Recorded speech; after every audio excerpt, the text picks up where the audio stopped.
Choke, no joke, Chicky choke, no joke. Choke, no joke, Chicky choke, no joke. You know what it is. Let's go. Y'all know what it is, right? Tonight is flip, flip, flip, flip, flip, flip, flip, flip. Game over.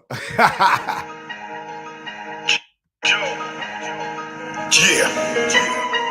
You know what choke, no joke. You know what it is. Let's go, let's go. 2020, rich niggas, money funny.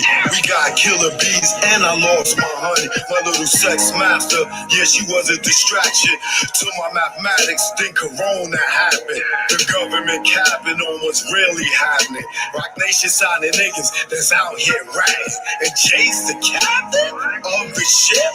Ain't this a bitch? You keep inside and snitch. We lost Andre and Rich. Life's a bitch. Can't have a funeral no matter if you rich or poor. Overpopulated at morgues. Funeral homes, bodies all on the floor. The food is stars, no me no more. These the last days if you never pray. Have faith, all sort of illicit days. Yo, it's tough. When you see Pop rock a hoodie with his baby mama hanging from a cross, you lost. Damn, you told the CEO on the gram he was a handsome man. That's sexual harassment in front of millions of fans. You made fat on his gram like Sunday Letitia. Choices don't leave. Marry and cheese. Sad, self-pleasing, some sneak thievers. If we were kids, you call them flat leavers. They use you, don't need you. It's birth you, they see you. Cross you, then be ya. Curve you and flee ya.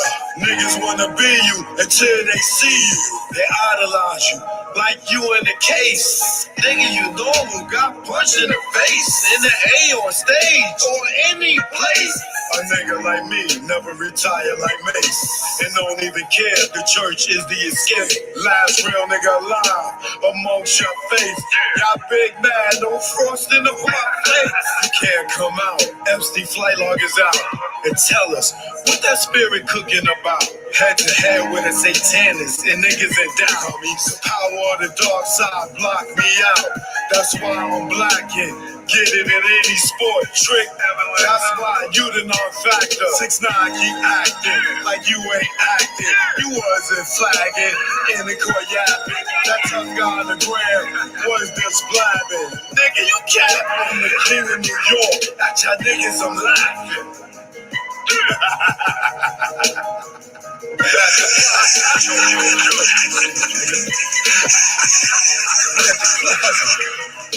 King of New York, choke no joke. We here now. You know what it is. Eat 'em all, stand up. Choke, no joke, Chicky choke, no joke. Choke, no joke, Chicky choke, no joke. You know what it is. I know this industry chick with to blog. When I had exclusives, I hit her off. Then she did some to piss me off. It was crap, so I brushed it off. It got to you, boo. What up, what up, what up, y'all? Choke, no joke. Truth be told, all day, every day, even on your birthday. You know what I'm saying? You know what it is tonight? Got the homie Little Flip in the building. I don't know, somebody in the comments said he was locked up, so I guess he gonna be calling in like Easy E from the penitentiary. You know what I'm saying? And the We Want Easy video for y'all youngins that don't know what that reference is to. You heard? Yeah. So, what's good with y'all, man? Let me see who in the building first. See Leslie in here. I see Euro J in here. Keita G, of course. Young Y'all, of course. Euro J. Who up in here? Gia. I'm up in here looking like MC8. Gia Renzo. Gia. Pretty gangster.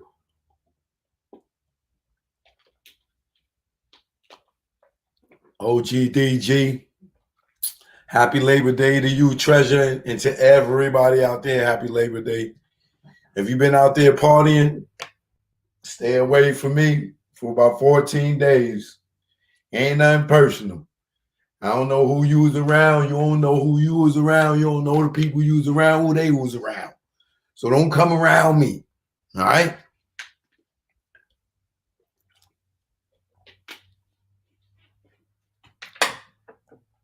Don't want to be playing with the corona. Don't know who you was around. So you don't come back around the family. You heard me?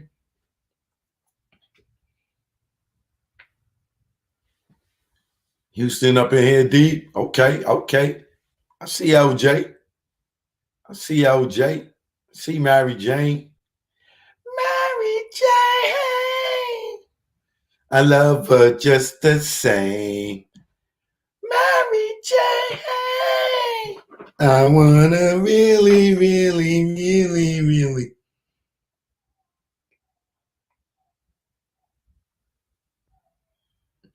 Yeah, but before I bring Flip on, I'm gonna talk about a few things. Let me get these let these people over here Instagram know what time it is.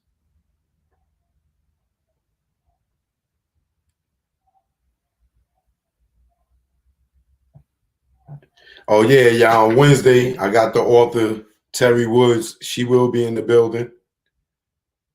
For all those who read her books like True to the Game and Dutch and all those. Mary Jane, thanks for the donation, my love. Appreciate you. Choke No Jokes to Cash App. For those who didn't know, and you know, baby. Ooh, Mary Jane. Mary Jane, you can't be posting these types of pictures up here. Like, I don't listen, girl. You're making me lose focus, Mary Jane. Like, come on now. You know, you can't be wearing your hair that nice. You know, you can't have your hair that nice, Mary Jane. You distracted me when you got that headband. It's very distracting. Very distracting. Oh God. Man. Okay, Mary Jane. You made me forget what day it is. What's good? What's good? Shout out to everybody on Instagram. I'm live on YouTube. Got my man Little Flip on the show tonight.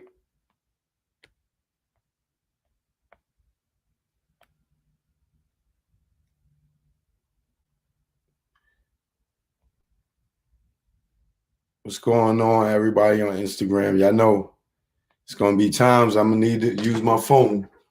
So if you don't want to be interrupted or you want to see what's going on the screen, y'all might want to come on over here to YouTube. All right. Chef Curry just entered the building. What's good? Out 10, what up? Look at y'all, yo. Don't be trying to sweat Mary Jane now. Come on, man. Back up, man. Y'all niggas is vultures, man. Back up, man. You know, y'all see me hollering now. Y'all trying to get out in the live chat, man. Come on, man. Y'all ain't know what flavor was until I showed y'all what the flavor was, man. Look at y'all thirsty niggas. So you was, it's all good. Thanks for the cash out. Yeah, but well, I want to talk about, you know, before I bring Flip in. Somebody said, why do you think they left Dragon out of the Rough Riders Chronicles? I didn't even know they left him out. I didn't see it all. That's interesting, though. That's very interesting. If they left him out, then they left out a bunch of people.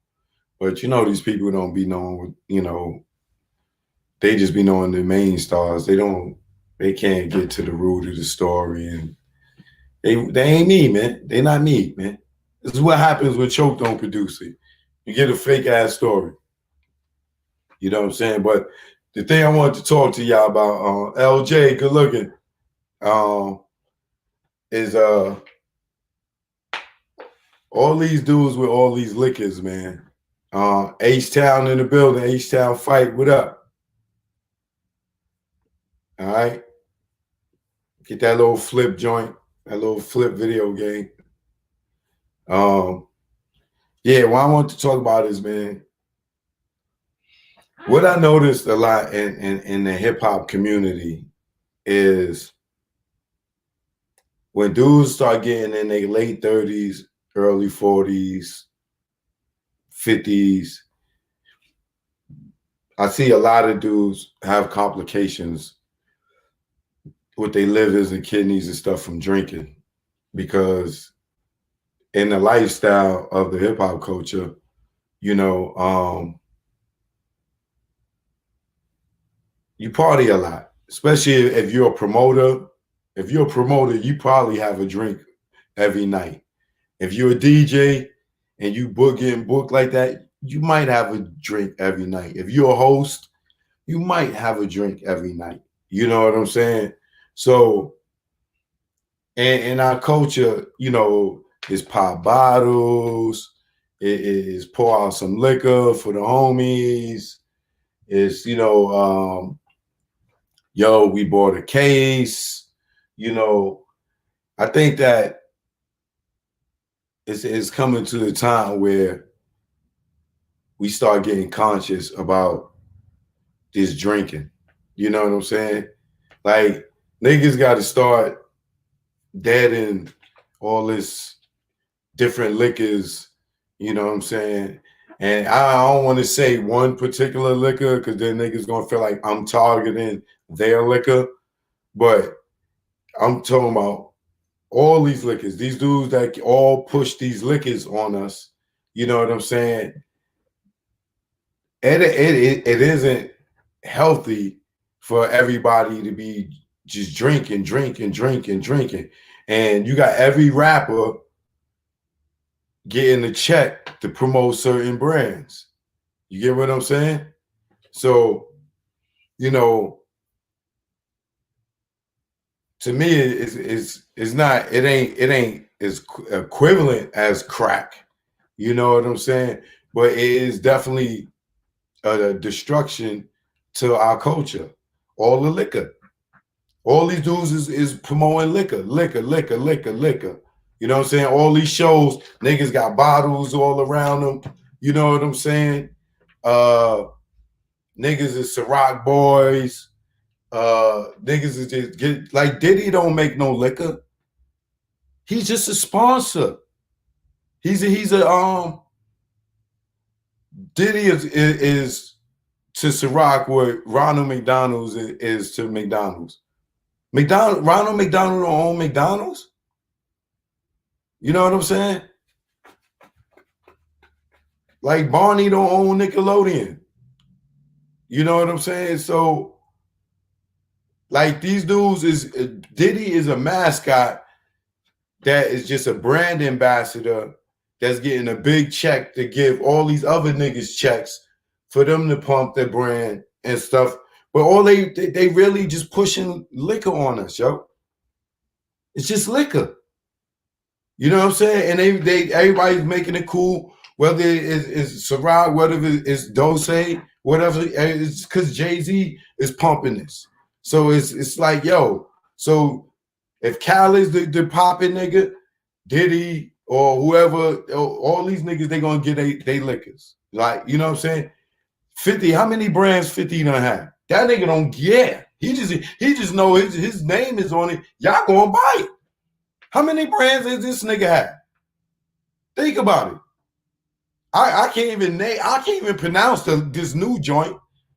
I don't even know what that is. You know what I'm saying? The one before that, all I remember is effing. But that nigga went through effing. He went through something else. He went through something else. He went through something else. This nigga went through something else. You know what I'm saying? You know, same thing with like Puff. He got the Darion, he got the Ciroc, and then he just keep coming with different flavors to keep the flavor, just to keep niggas drinking. But as soon as niggas get older, and they live is shot and they die from kidney failure or from drinking too much, or they become alcoholics alone. Niggas just come alcoholics because these niggas just keep sending niggas cases. But as soon as niggas die, they ain't trying to help them with their damn medical bills or their funeral bills or niggas going to the hospital. The label ain't giving them no kind of medical support. But these niggas just keep feeding niggas liquor.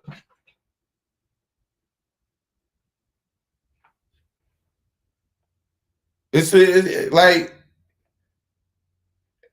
these niggas, and you got like for a long time, I don't even think 50 drank. You know what I'm saying? And I don't want to keep at him because I'm talking to him, but it's the same thing, like, you know, with these girls with the tummy tea. You know what I'm saying? Y'all buy it because of who they are. Despite them getting the tummy tuck, liposuction, breast implants, shooting stuff in their lips and their cheeks, you just go and buy it because they're popular. You get what I'm saying? But sticking to the liquor thing, you know what I'm saying? There's a lot of brands out here that these dudes just push on us, and they don't know where it's made at. They don't know if it has any side effects or whatever. You know what I'm saying? They don't own the brand. Plenty of them don't own the brand. They just the main ambassador, and then they got the tree. The umbrella starts here, and this is Puff, and then you got the Ciroc boys, and then you got your influencers. You know what I'm saying? Then you got your club promoters and stuff like that. You know what I'm saying? And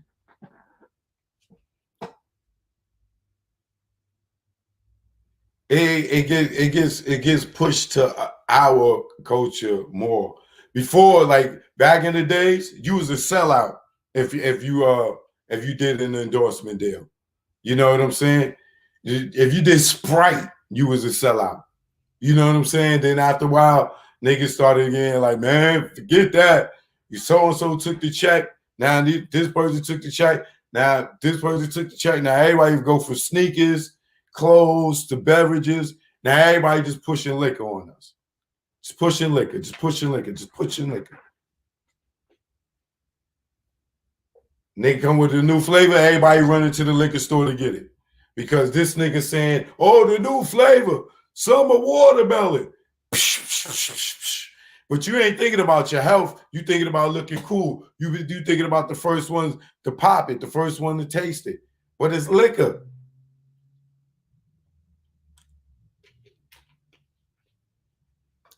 Let me see what's up with Flip, man. Where the hell Flip at? Hold on, y'all.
Yo, S, what you mean I'm wrong for targeting the hip hop culture?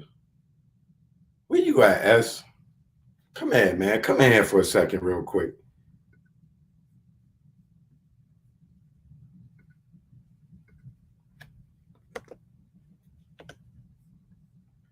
Yeah, that link is for SNS, man.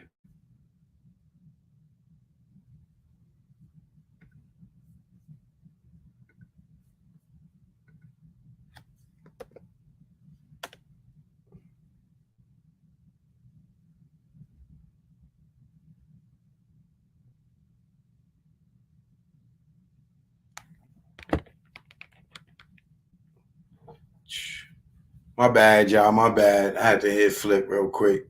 He can come on in a second.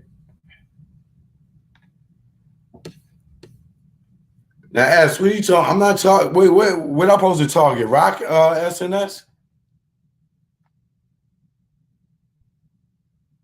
SNS, where you at? All right, good. I just put the link in there for you. Come in for a second. Let's talk about this real quick for Flip come in.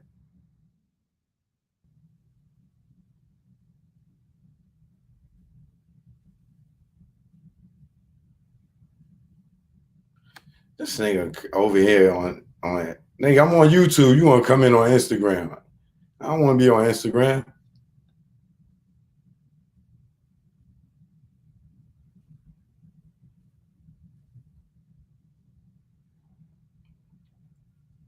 Anyway, man, SNS trying to distract me. You know, he a Ciroc boy. That's what I think. That's what he.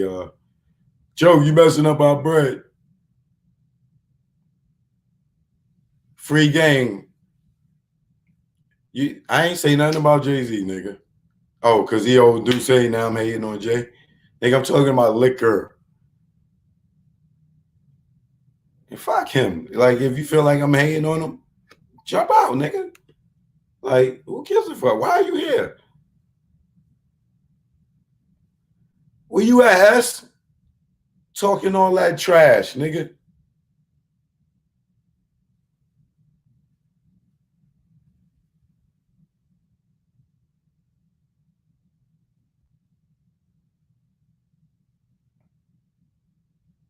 Why won't let me add you?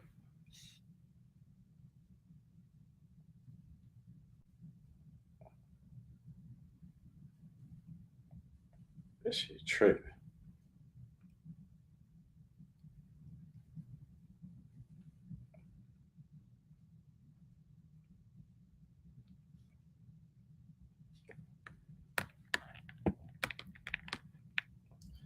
I don't know, man. Your ass, man, you disrupted my flow, nigga.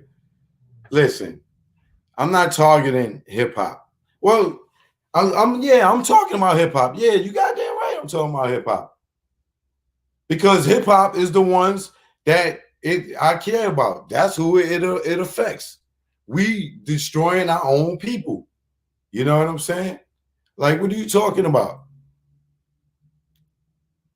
That's like me talking about crack and just say, yo, man, why you targeting the black people? Like, what are you talking about, man?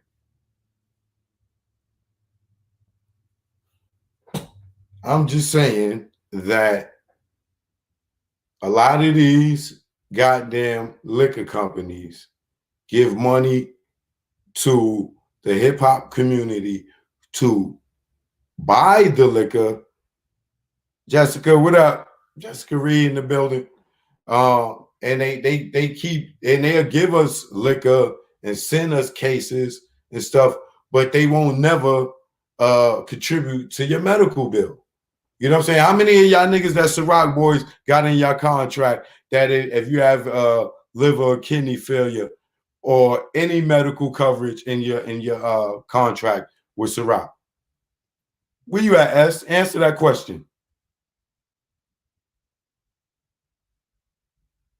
Which one? Any of y'all niggas got any medical coverage being a Ciroc boy? Where you at, SNS?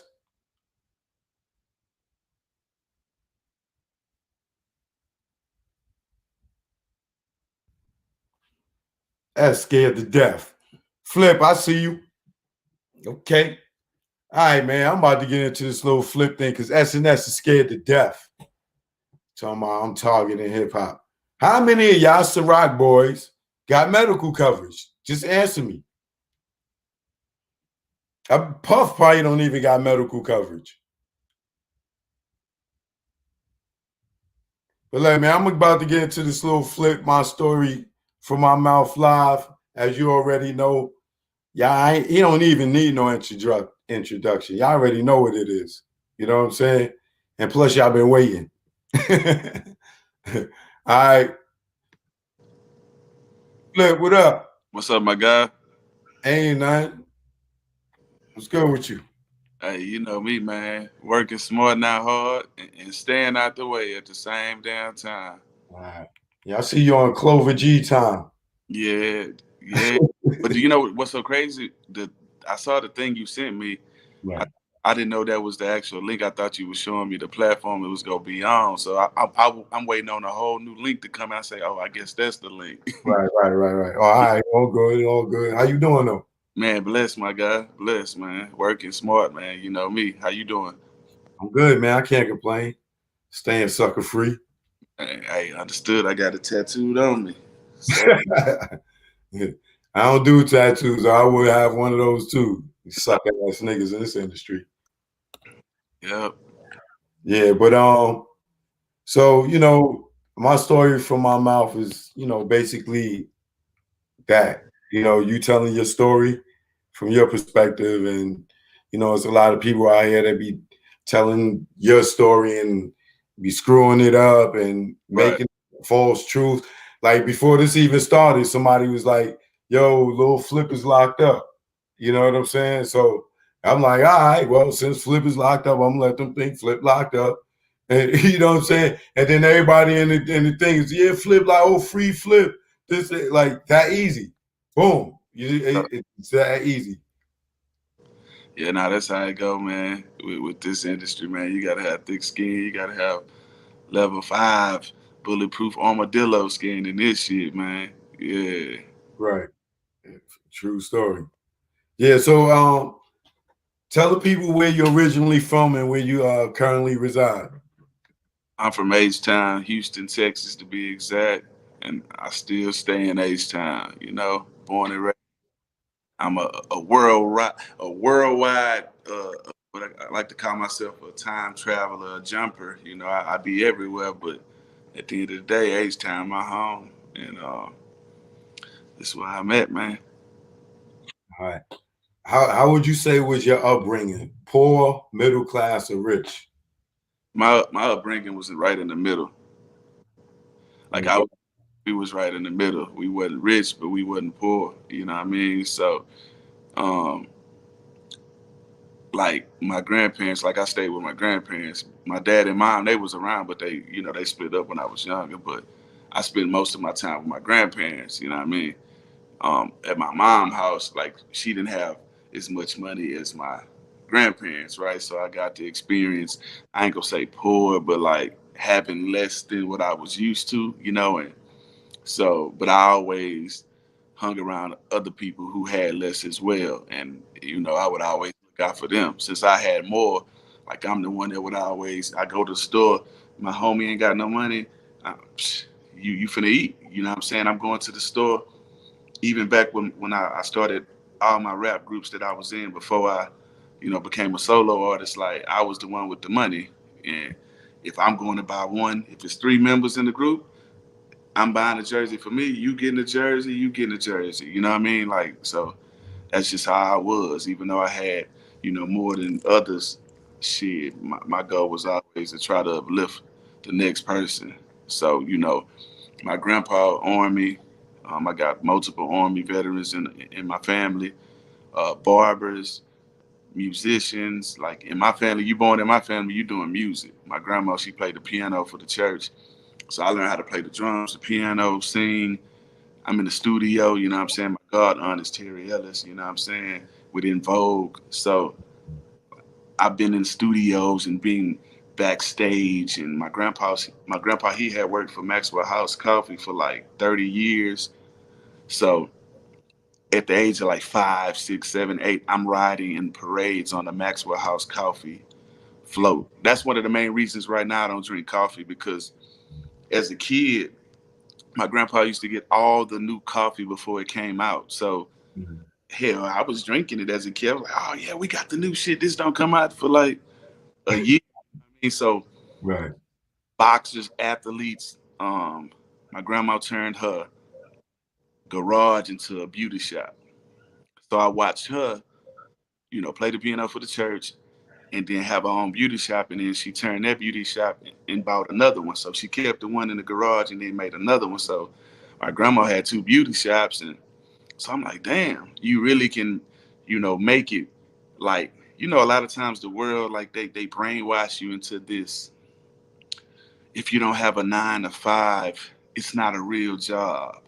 It's not possible to be successful. If you're not working in these hours, you know, people look down upon hip hop, you know, oh, that's not a real job, blah, blah, blah, blah, blah. And so between that and me seeing my dad sell cars, he was a master car salesman. Like it's a difference. Some people are just car salesmen, and then some people are master. He went to DC and got certified as a master car salesman. Like, so what I learned from my dad with this hustle, like imagine him selling cars and you selling cars. Y'all work at the same job. You go to work 9 to 5. He goes to work uh 8 p.m. and after hours, right? So you go to work 9 to 5, you sell your 4 cars, you write it on the board. Big West name ain't up there. The next day you come back to work and it's like, damn, Big West sold 8 cars. Like how did he sell 8 cars and I didn't see him? Because he would go in after hours, you know what I mean? And he wasn't greedy, so he knew how to work the deal to where, hey, I might not make a shitload of money on this car, but guess what? I'm gonna show you love, but you bring me 5 more people, I'm gonna give you a kickback. So he taught me at a young age that when you give people incentives and percentages of companies, they go work harder to get that money and bring you more people. So they car note could be free. So I just applied everything I learned from my uncles being Black Panthers and Army and boxers and me playing sports. Like I played every sport, like basketball, football, baseball. Um, Football was the quarterback, the running back, the kicker, and the safety. Back then, Little League, you had to play multiple positions and shit. There wasn't enough people on the team, but like I played all those positions.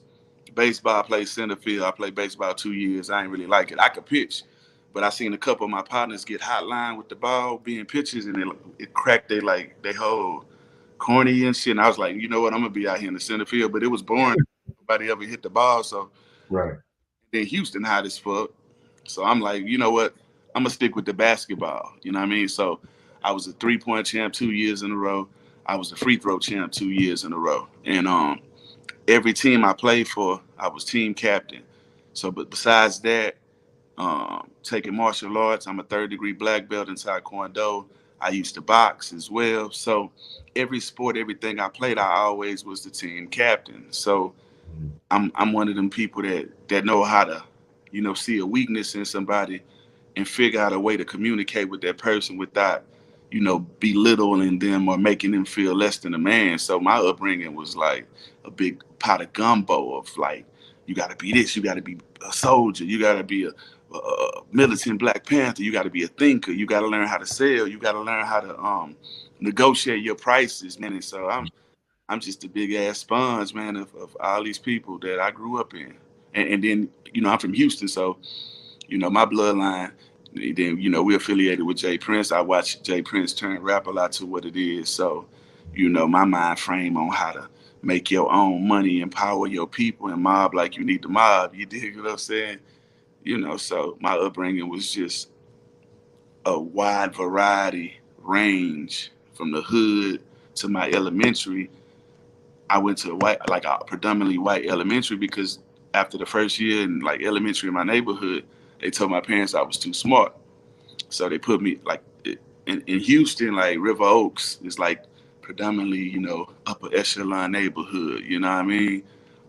Kind of like what the Hamptons is, you know, people aspire to go to River Oaks, you know, and so when I went to elementary there, you know, I'm learning Spanish, French. I'm learning how to direct like that. I started directing way back in elementary because we was like doing the plays. I was making the props, like every aspect of the camera. I wanted to know how to work it, being in front of it.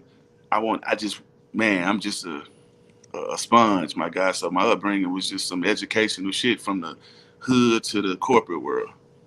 Do you think that a lot of that structure came from your grandparents, being that they was a generation above your parents, so they lived you know, they lived a little longer, so they've been through a lot more, you know what I mean? Man, it was everybody. It was like mainly them, but it was like everybody. It was like I got different chunks of gain from everybody. Okay, I'm a monitor what they doing, and I'm a see. Okay, I'm gonna take that characteristic from them and apply it to mine. You know what I mean? So I got different little pieces from everybody, and then I did it my own way. And yeah, definitely. Like I would say, hanging with older people. Period. Like even when I was younger, I never hung with like people my age like that. Like they was like focused on going to the skating rink, and I used to go to the skating rink and stuff like that sometimes, but it wasn't Right. no we go every weekend. I got to be here. Like I was Right. trying to get some money. The people that I was influenced by, dope boys, these guys pulling up in Lexuses with swangers and candy paint, and what I mean, diamonds in their mouth and their teeth, and Versace shirts, and like what I mean, like Right. so. I viewed the dope boys and the basketball stars as like this grown up shit right here. You know what I mean? Ain't nothing grown about being in the passenger side of your best friend ride looking like a scrub, man. God bless the child got his own. So Right. I had to get my own. Right. So as a kid, what did you think you were going to be? Basketball all Okay. day, like all day. And what happened was like I started seeing a lot of people I grew up with, like how you go to school with somebody and they might be a little bit older than you or whatever, a couple grades older than you. Like, I know he going to the pro. You know what I mean? I know he going in. Right. After seeing so many of my homies and just people I knew who were great at sports, they would go to college. And you got to be mentally prepared for this shit as well. And they'll do one semester or go for a year and come back. Some injured. Some like, man, fuck that shit. Some like, man, I'm broke out there. I can't do this shit. Mhm. And some, they prevailed, and very few made it. You know what I mean? But Right. looked at the ratio of like, okay, then that music started picking up like money. I'm on the scene. I'm doing hit because I'm battling. Like I was before anybody like really knew me as a rapper. Like I'm battling. Like and the way we battle out here, we freestyle off the top of the head. We don't remember shit. But I applaud all the rappers. Like I fuck with all the battle rappers, the K Shines, the Disasters, the Murder Moves, all the whole culture. I fuck with them all. Every time I see them, I'm like, man, I salute y'all because I can't remember all them motherfucking bars. Right. Like fuck no. But like I was out there battling. Like I'm going to the club, getting money, winning plaques, titles, trophies, medals, just straight giving it to them. And once it started like really paying and me hanging with DJ Screw and the Botany Boys from my neighborhood as well. So it's like shit, I was already in the midst. I was touring already with Bun B and the UGKs and already with the in crowd, you know what I mean? So it was like shit. So you would you say that music was your first career choice? Um, I'm not gonna say it was a career, cause see, I in my family, if you born like I tell everybody every day, I'm Flip Mayweather, man. I'm born in, and that's one in it. Like how his whole family do you boxing. Like you're born in my family, you're doing music. So we was doing it just for the love of music and for church and for God. So I would Right. get paid for it, cause we was just doing that on Sundays, and I'm making my hip hop shit, battling, whatever, trapping, like, but when I started seeing a lot of my homies like just coming back and them being phenomenal athletes, I'm just like, you know what? I'm steady chasing this basketball and I want to be in the league, but man, they trying to give me bands for just to rap, just to put some words together. You know what I mean? And so I'm like, shit, I ain't got to sprain my ankle. You know what I mean? Shit, it just started making most sense. I'm hanging with DJ Screw. He crowned me the freestyle king. I'm traveling with Pimp C, Bun B. I'm in the Hot Boys baller blocking movie. You know what I mean? I'm in Def Jam Fight for New York video game. Like shit just started picking up for me. I'm just like, man, I'm shooting movies. Yeah. Let's clear up because I think you'll agree with me when I say this. When you hear when dudes say freestyle, right? To us, you know what I'm saying, from the original hip hop era, freestyling to us is rhyming off the head, coming off the head and doing it. They kind of made it now to where a freestyle is where it's a written but ain't on the subject. You know what I'm saying? It's just nigga just spitting some bars or whatever. It ain't like a song, a concept song or whatever. But freestyling is off the head flow. Nothing written. You just coming straight off the dome, like you, supernatural. You know what I'm saying? Don't. Snoop is a freestyle rapper. If many people really pay attention to him, he just go in there and freestyle it and then chop up the shit Right. that makes sense and then put it together. But Right. you can tell when the nigga saying hopping, stopping, hopping like a rapper. When you get the Nina, you know I got that habit. Like Yeah. a nigga ain't writing that. You know what I'm saying? That's a nigga just getting in there and just flowing and just barring and just keeping the best stuff. Well, do you agree with me when it comes to the word freestyle? Oh yeah, they can try to change it to a Cadillac is a Cadillac. It don't matter what kind of rims you put on, the grill you put on. Like like you can try to reform it. Freestyle is improv off the top of the head, spur of the moment, nothing premeditated. You know what I'm saying? Like it's sometimes you might be freestyling a couple lines, that you said before come out, but like for the most part, you know, 98% of that shit got to come off the top. Right. Real, you can't call it a freestyle and your homeboy in the back. In the background reciting it with you, Yeah, right? like okay. All right. How far did you get in your education? I graduated high school, 1999. Worked in high school, still cool with the school. About to design their basketball uniforms. Still give away scholarships to them. Go through the school hall anytime I want. You know what I mean? Cool with the principal. We just got a new principal, so yeah, 1999. So no college? No college. Nah, I went to street college, man. Right. So when you got your diploma, what you decided to do? I was already popping from the rap. Like I was already on the scene. In high school, like middle school, I'm rapping already on the radio, doing freestyle battles and calling in, rapping at car shows. And then when I became a senior, like that's when my first big record got played on the radio. Diamonds in Your Face was a record I had with C Note, and that shit was playing all over the radio. The same time when Wanna Be a Baller, Shot Caller, when that record came out in 1999, C Note and my record Diamonds in Your Face came out. So if Wanna Be a Baller wouldn't have came out, and rest in peace to Big T and Hawk and Pat and everybody that's on that record.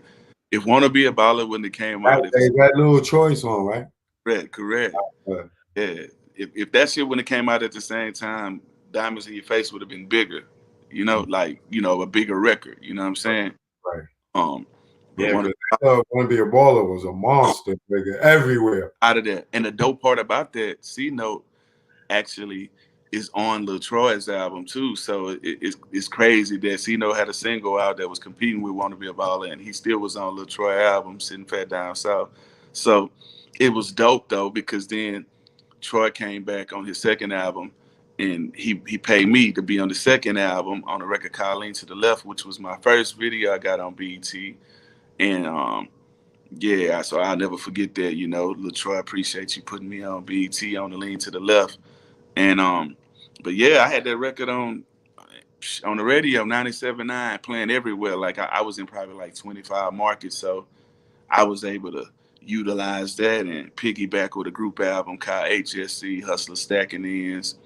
Dropped that shit in like 99, and then I came with my Leprechaun album in 2000, and then just took off after that. I was like, you know what, I'm cool on the group shit. You know what I'm saying?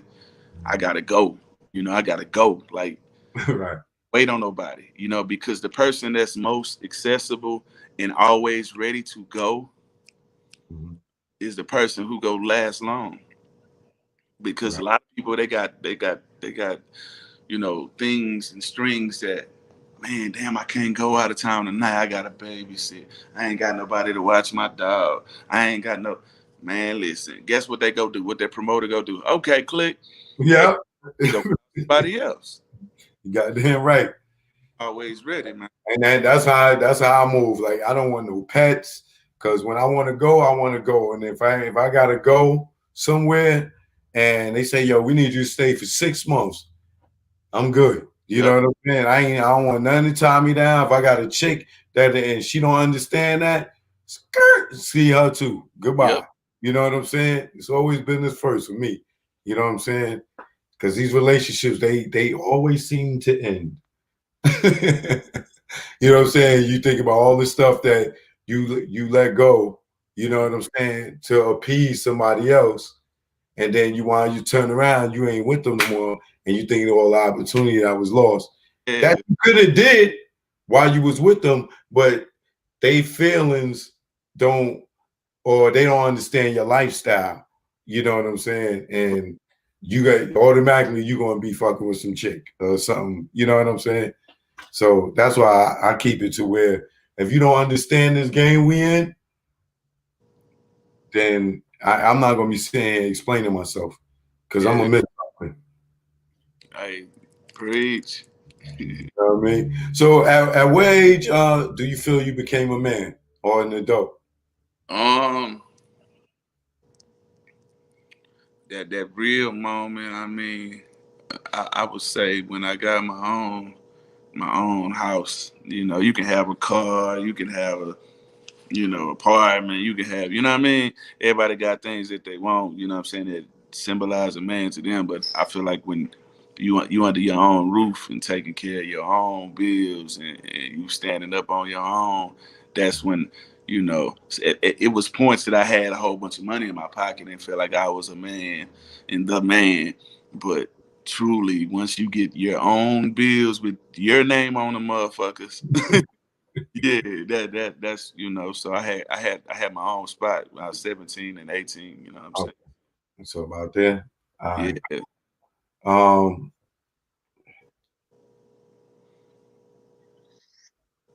So what age was it when your career popped off? Well, it's two pop offs because I had a independent, but not just an H Town pop off. Like I had a fucking 20s. They used to call it the Chitlin Circuit, but my music still made it to the New Yorks and blah blah blah blah blah. So I would say like when the little flip wave is like, man, before the world knew, I would say like I was right at 18 was the first, 25 state pop off. Then when I got my deal with Sony a couple years later, like 20, when the Underground Legend came out and this is where we ball, and now I'm really in New York going to the flexes and the clue, just everybody, whoever is the people that's hiding, I was there. You know what I'm saying? I knew that, coming from the South, you know what I'm saying? You know, a lot of people don't get respected as lyricists, you know what I'm saying, where we come from. So me growing up, I always jammed all kind of music, you know what I'm saying? I didn't just jam, down south music, you know what I mean? I jammed Big L and the Children of the Corn and Black Sheep and, Q-Tip, just a whole plethora of, what I'm saying, the whole spectrum of hip hop, East Coast, Right. the Nas, you know what I'm saying, DITC, you know what I'm saying, like just the Ed Lover, just everybody, all the legendary names. So, 2020 is when I got that first deal, and then I was out there with This Is the Way We Ball. And see, it's really three levels of the And now what label is this? Columbia. Okay. But it's three levels to my pop house, man. Like the first major label, that was crazy. But then when the next album, the second album with the Game Over and the Sunshine, that's when it just really went stupid. So I had like you know, three pop offs, like What you call it? What song was it that you had with Chameleon there? Turn It Up. Turn It Up. That was his song, right? Correct. Yeah. Uh, All right, that's when I met you. That was around 2008, right? Or 2005? yeah, it was at 5 because it was close to when my album came out. All right, so I was producing Rap City because I know I was producing one of the shows because I remember you came and you did a medley. You did Turn It Up and you did something else. What was the other song? 106 and Park. Probably at that point, if I did Turn It Up, I probably did like Game Over and Sunshine. Okay. Yeah. So that's how Chameleonaire got on 106 and Park. Because when I seen you do your verse from Turn It Up? Turn It Up. Turn It Up. All right. When I seen you, I said, yo, like, because people went nutty when you did that song. They went crazy. So I was telling the producers of 106, the talent department in 106, I'm like, yo, he just featured on that song. I said, that's this kid named Chameleonaire song. They was like, oh, really? I said, yeah, we got to get Chameleonaire to come on and them do it together. You know what I'm saying? And they was like, oh. So that's how Chameleonaire got in the BET system, period. So once I told them that, they brought him on to do to do that. And then I got him to do Rap City. And then that's how, I met you when you did the medley joint when you came by yourself, and then when you started coming around more. But that's how I met Chameleonaire. The Chameleonaire, man, them niggas, they owe me a plaque, nigga. Man. I supposed to got a plaque from him, a platinum plaque, and I had left BET, and they gave all the other producers plaques. And when I came back, I'm like, where y'all get these plaques from? And they like, oh, damn, what was her name? The rep for the label. Damn, I can't think of her name right now. She gave these niggas plaques. I'm like, I'm the nigga that brought the nigga on here and brought him in. Everybody got a plaque with me. I was excited about that. But that's still my nigga. I know that's some label shit. They ain't got nothing to do with him. You know what I'm saying? But that's how he got into the BET system. And then once he got on BET, that nigga was out of here because he had the Riding Dirty after that, and it was a wrap. You know what I mean? Crazy Bone, and I'm about to interview Crazy Bone next week for my podcast, The Truth Shall Set You Free. So that's crazy, man. It's dope, man. Like I got, and I'm about to. What's crazy? Yeah, I interview Crazy Bone next week, like in a couple of weeks, actually, on the 25th. And then tomorrow I interview Power Wow and Busy Bone for my podcast. So it's dope, like being able to grow up jamming people like Bone Thugs. Like I got 2 records with Busy Bone on my Underground Legend album. Like I got a record called We Ain't Scared. And I got a record called For DJ Screw with him doing the hook. And that was a surreal moment for me, man. I'm like, damn, man, I got 2 records with Busy Bone, man. And I got him singing about DJ Screw. Like, that shit was just so legendary for me, bro. And I'll never forget those moments, man. It's people like Devin the Dude, Busy Bone, Uncle Snoop. You know, like Snoop is a real mentor to me. And they always the same, you know what I'm saying? They did for me, you know what I'm saying, that they ain't had to do. And most of it was just knowledge and a few things with verses. You know, Snoop rapped on it. I had 3 remixes for Game Over.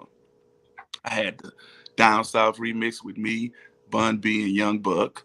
I had a West Coast remix with Game and Snoop Dogg. And shout out to Game, because Game did that verse for me free. And he could have charged me, you know what I'm saying? I was like, what I owe you? And he said, nah, fuck with you, Flip, you know what I'm saying? And then I had an East Coast remix with me, Cassidy, and Young Chris from the Young Guns. So, like, I was like, man, that was some epical times for me. Yeah. So, what you call it? Let's talk about the Houston scene for a minute, right? Around that time, well, Scarface and the Ghetto Boys always been prominent in Houston since, like, I've been listening to them since I think like maybe 87, 88, you know, and the Gangsta Love and shit. So I'm not really including them in this, but you know, they're a staple in Houston. But there was a point where Houston, like New York had it, then the West Coast had it, then the South had it. But when I say the South, I mean Houston had the grip on hip hop. It was you. It was Paul Wall. It was Chameleonaire. It was UGK. It was Screw. It was Mike Watts. It was Jesus Christ. Oh man. It was so many people coming out at that Slim Thug. The movement was heavy at Right. one time, right? Correct. Mike Jones, Who? like exactly. Mike Jones, you know what I mean? But what happened when that whole movement was going on? What happened? What stopped it? I don't know the reason. I can't speak on what happened for everybody else. Like some people,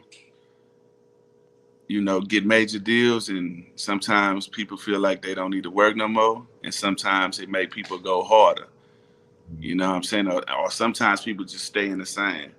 So it's either one of those three things. You know what I mean? Mhm. Because me, no matter even if I had a deal or not, like I always work like I didn't have a deal. I'm used to spending my money on myself. I'm gonna spend my own money, street money. It don't matter. I invest into myself because at the end of the day I don't need nobody like, oh, you owe me this. Or, nah, I'm gonna spend my own money on me, and I just grind. I worked hard, but now I work smart, and it's a difference. So I don't know what happened to everybody else. Some people ventured off into doing clubs and doing grills. Like I know these are, real estate, but this is the thing about us in Texas, I don't want anybody who's watching to get it misconstrued. Like we don't even have to leave Texas.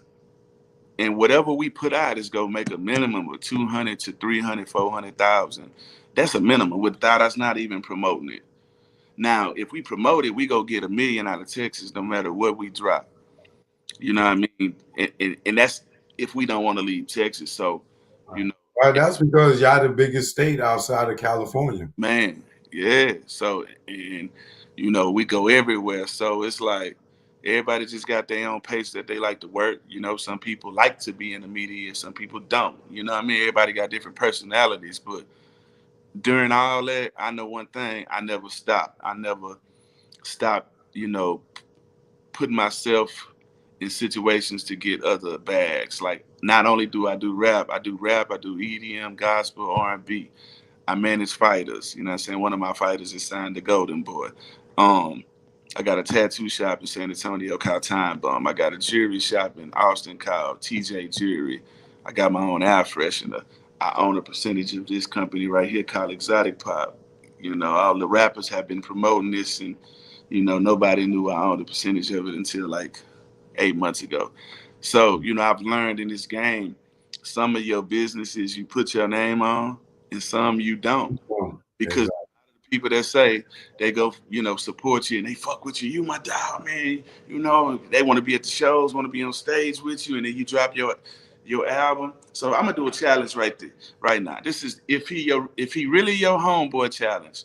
Like if you're a rapper and you have an album or a CD or something that's out right now on iTunes, whoever you with right now, if he your homeboy, and tell him right now, pull up his iTunes, go through it and see if he ain't got your latest stuff in his playlist, he ain't your homeboy. So you got to support your own. That's all I'm saying. I'm the type of cat. If my right hand man, left hand man, or even the weakest link, but he's still on my team. If he's selling toilet tissue, hey man, say man, we finna sell toilet tissue. I'm finna help my guy.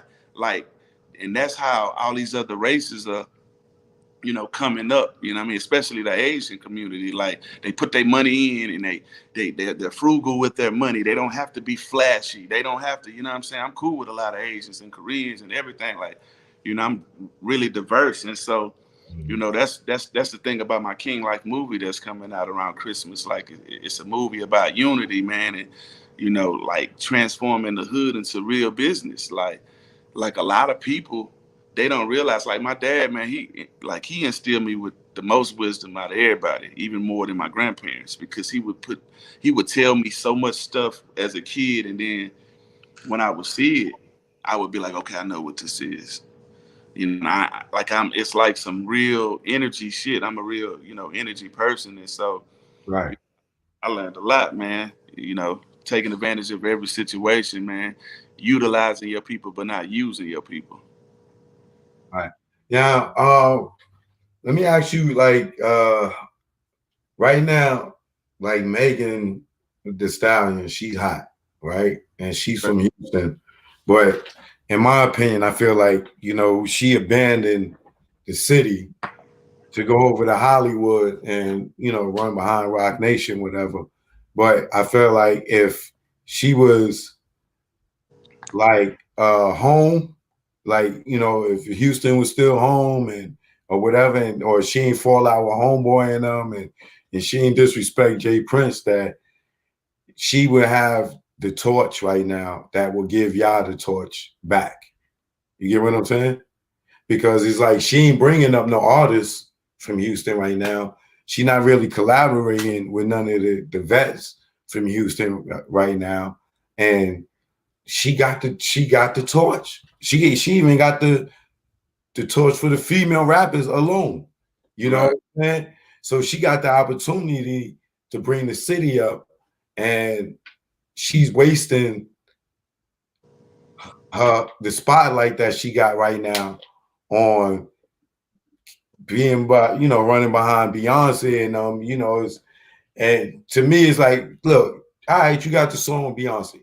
She ain't do the video with you. She ain't perform with you at the BET Awards. You know what I'm saying? You abandon your people. You go out here in Hollywood, you get shot. You know what I'm saying?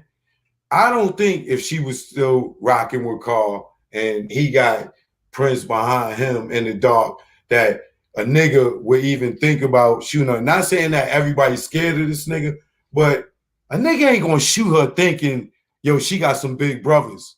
Only reason a nigga would shoot her or even pull a gun or even slap her is because they know she ain't got no protection.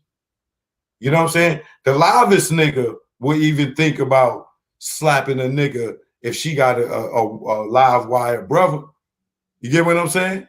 Right. So I look at that situation and I'm like,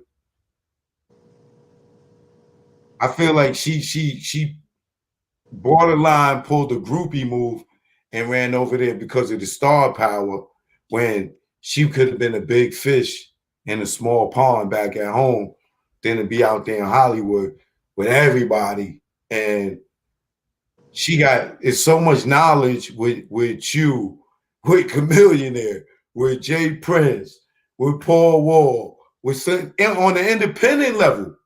Like, you got all these brains, these niggas, and niggas done touch the major labels too. Like, she could have been a monster back home, brother. You know what I'm saying? And I just say that to say that I feel like she got the torch for the city right now, and she ain't with the city. Well,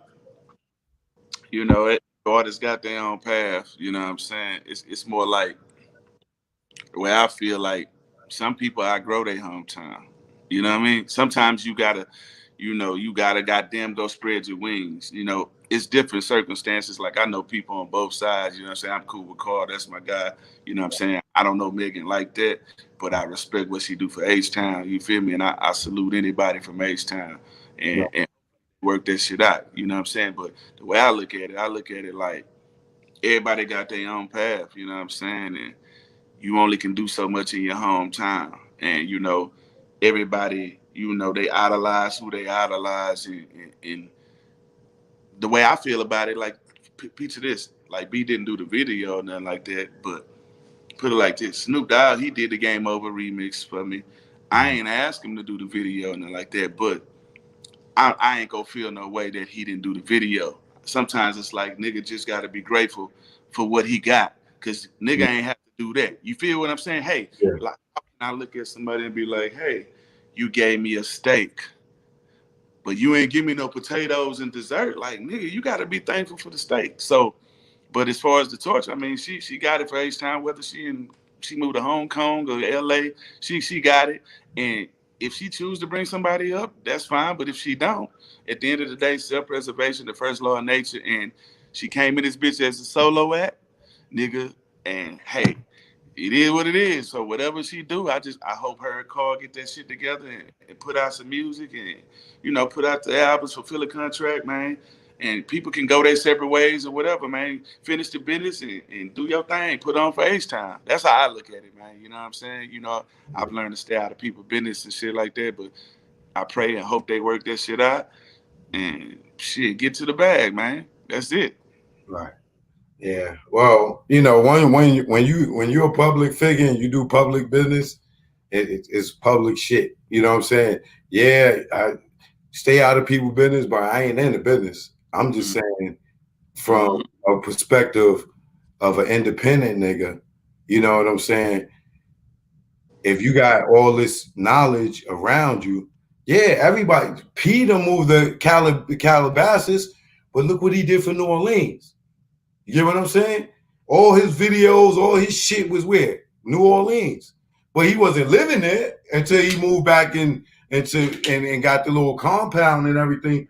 But the thing is, you ain't got it ain't where, you know, where you at, is where you from. But I'm saying capitalize off the moment, because the moment comes and go. And the ones first time you do something wrong or that they don't agree with, you clip like Nicki. You get what I'm saying? So the difference between a lot of people is you got the mindset of a worker, and you got the mindset of a boss. All right. You know what I'm saying? I'm saying, sis, get the mindset of a boss. You got a lot of niggas around you, and you got a lot of talent right there. You can build yourself up in a career, and then it's over. You know what I'm saying? Or you could build yourself up and be Lil Wayne and go get Nicki, go get Drake. You get what I'm saying? And then when your flame is out, look what the fuck Drake is still doing. You get what I'm saying? Look how long Nicki run was, and Wayne fell back. You know what I'm saying? He's still doing his music, and you got a lot of people out here that don't want to put people in position like that because they scared that the other artists might get bigger than them. Oh yeah, it's definitely a lot of people that they don't want to put nobody on, and then you got people that just they focus on them, and they've been through a lot, and a lot of people get to their breaking point. Like just sometimes we don't see everything people do, whether it's charity or whether it's people. Right. You know, it's just kind of like, hey, sometimes people get to that breaking point. Like, look, man, I didn't hear 100 motherfuckers, and only one of them here. Right. I'm tunnel vision, but that's the difference between people like us. No matter the situation we in, we're gonna figure out something to do. You know what I'm saying? We know how to adjust our price. We know how to speak for ourselves.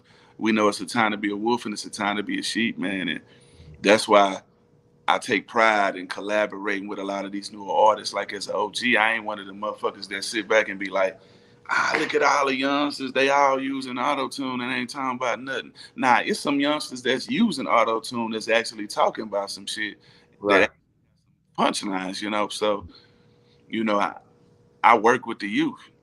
I talk to them. I don't talk at them. You know what I'm saying? I collaborate with them. I you know what I'm saying, give them game. And then they fuck my head up sometimes and be like, man, I know your freestyle. Like I interviewed Peso the other day, man, Latino rapper, Mexican, man. And he was just like, man, bro, I grew up jamming your freestyles. My uncles put me. So it's just crazy that the same way I got put on A-Ball, MJG and UGK and Sade and Kenny G and, you know what I mean, Pac and Biggie and Big L, like by older people, some of these people, these youngsters, teenagers and 21, 22, whatever, they know who the fuck I am. And they might not know me for my biggest record. They know me for a freestyle I did on the DJ Screw documentary, man. So, I think it's dope that we use our platform, you know what I mean, to not only do shit for people our age and older, but to actually let the youth know, like, hey, man, you can be your own boss. And one thing about you, bro, you've always, just because you work under a company don't make a motherfucker not no boss, you know what I mean? And you've always kept yourself involved in big shit, medium shit, small shit. It didn't matter. Like you play many roles, so I'm actually proud to see you still doing shit, man. Like I follow you. We follow each other on social media, so I always know when you working. I know when you turned up. I know when somebody that pissed you off. Like, look, I know all the, Right. But you still doing what you got to do, and you still, speaking your mind of how you feel. You know what I'm saying? So salute to you, still doing what you do, bro. And Yeah, at the end of the day, fuck who want to give you credit for what you did. You know what I'm saying? I'm saying it as a brother. Like, shit, fuck that shit. Now it's like, now what the fuck we go do? Fuck the spill milk. You know what I'm saying? yeah. Now what we finna do? So let's get some billions, man. You know what I'm saying? We got to put business together. I'm definitely on that road. You know what I'm saying? I don't see the difference between now and back then. I always did it for the love, for the love. Right. I always help motherfuckers, and it's so many people I don't put in position, and like you said, you help 100 people, and then you look up and where they at. You know what I'm saying? Yeah, but yeah, they gone. You know what I'm saying? Like, so I always did it for the love.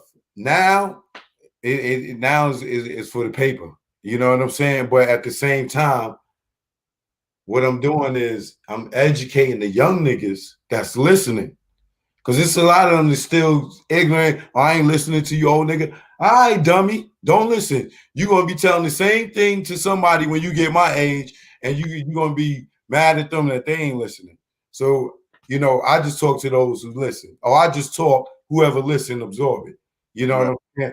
But I be trying to school as many people as possible on the game, because I know, like, it's so many niggas that came before us that didn't teach us. They robbed us. You know what I'm saying? And they could have taught us because they got robbed and they learned what not to do. But they don't school the niggas that come behind them. They take advantage of them. Right. So I'm trying to break that cycle. Like, yo, this nigga about to rob you for your publishing, or this nigga's about to do this, or these niggas is about to do that, or they gonna do this. Look out for that. Look out for that. Look out for that. You know what I'm saying? And that's kind of my purpose in life now. You know what I'm saying? Outside of me, taking care of myself and my family, but my purpose is I'm tired of these niggas in the industry taking advantage of us, or I gotta fucking sleep with this nigga for me to get to the big bag.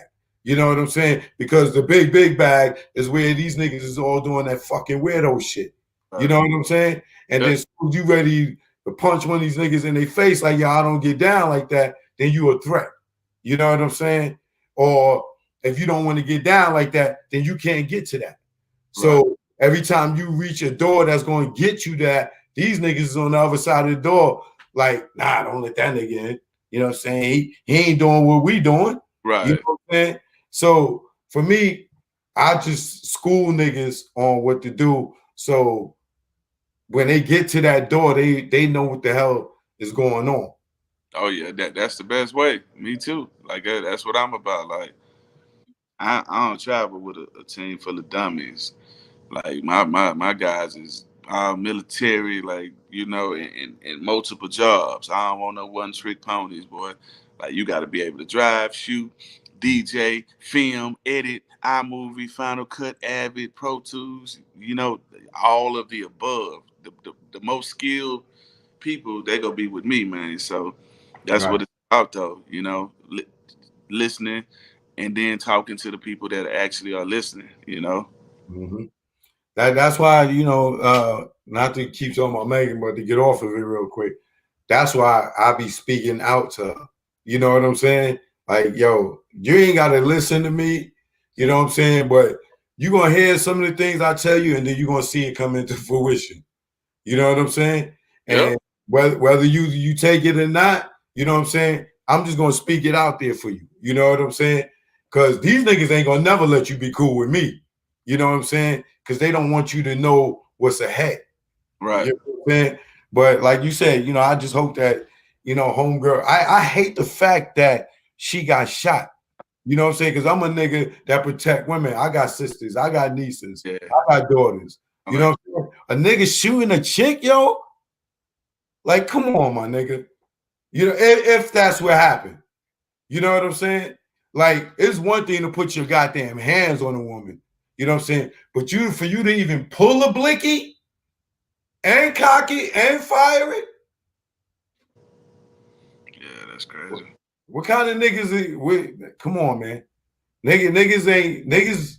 No nigga that grew up around me would do that, my nigga. No nigga around me that got sense. I don't know no nigga that would do that. I have never ever seen a nigga shoot a girl, yo. Right. In my life.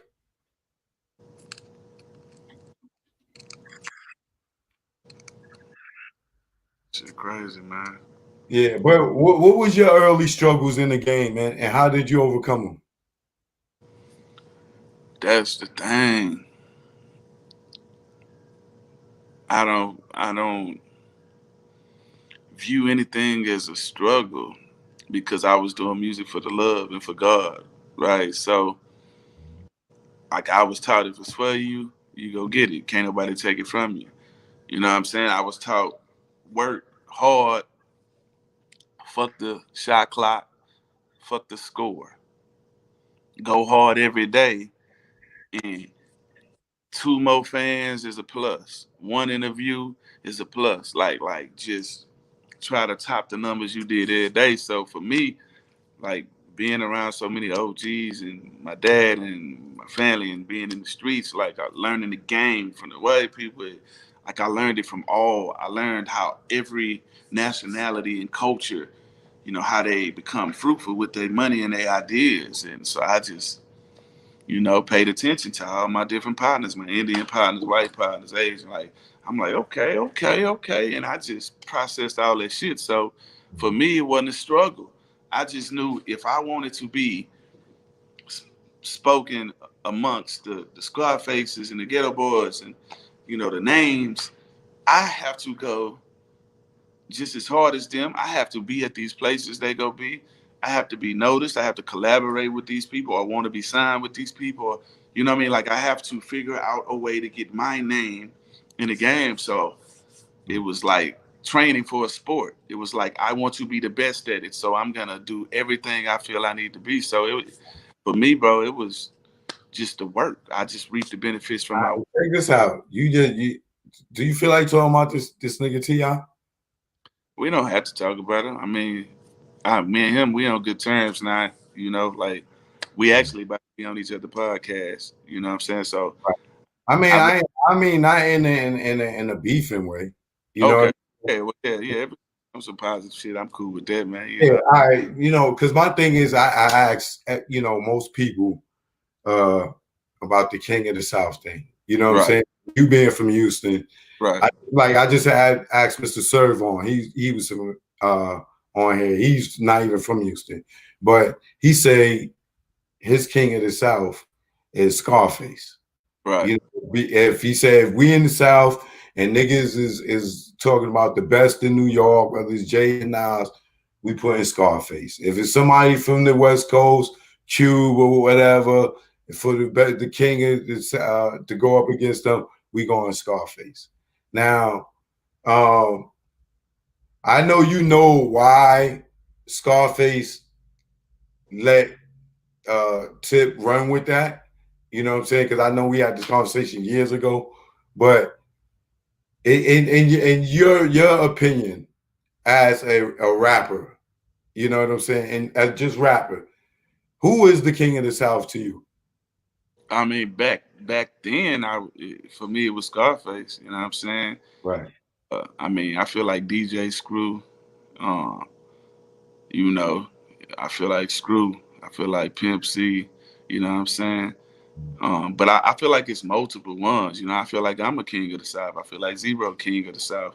I feel like Tip, he's a king. It could be multiple kings. And the crazy part, when that stuff was going on, I never really gave a damn about that title. I'm the freestyle king.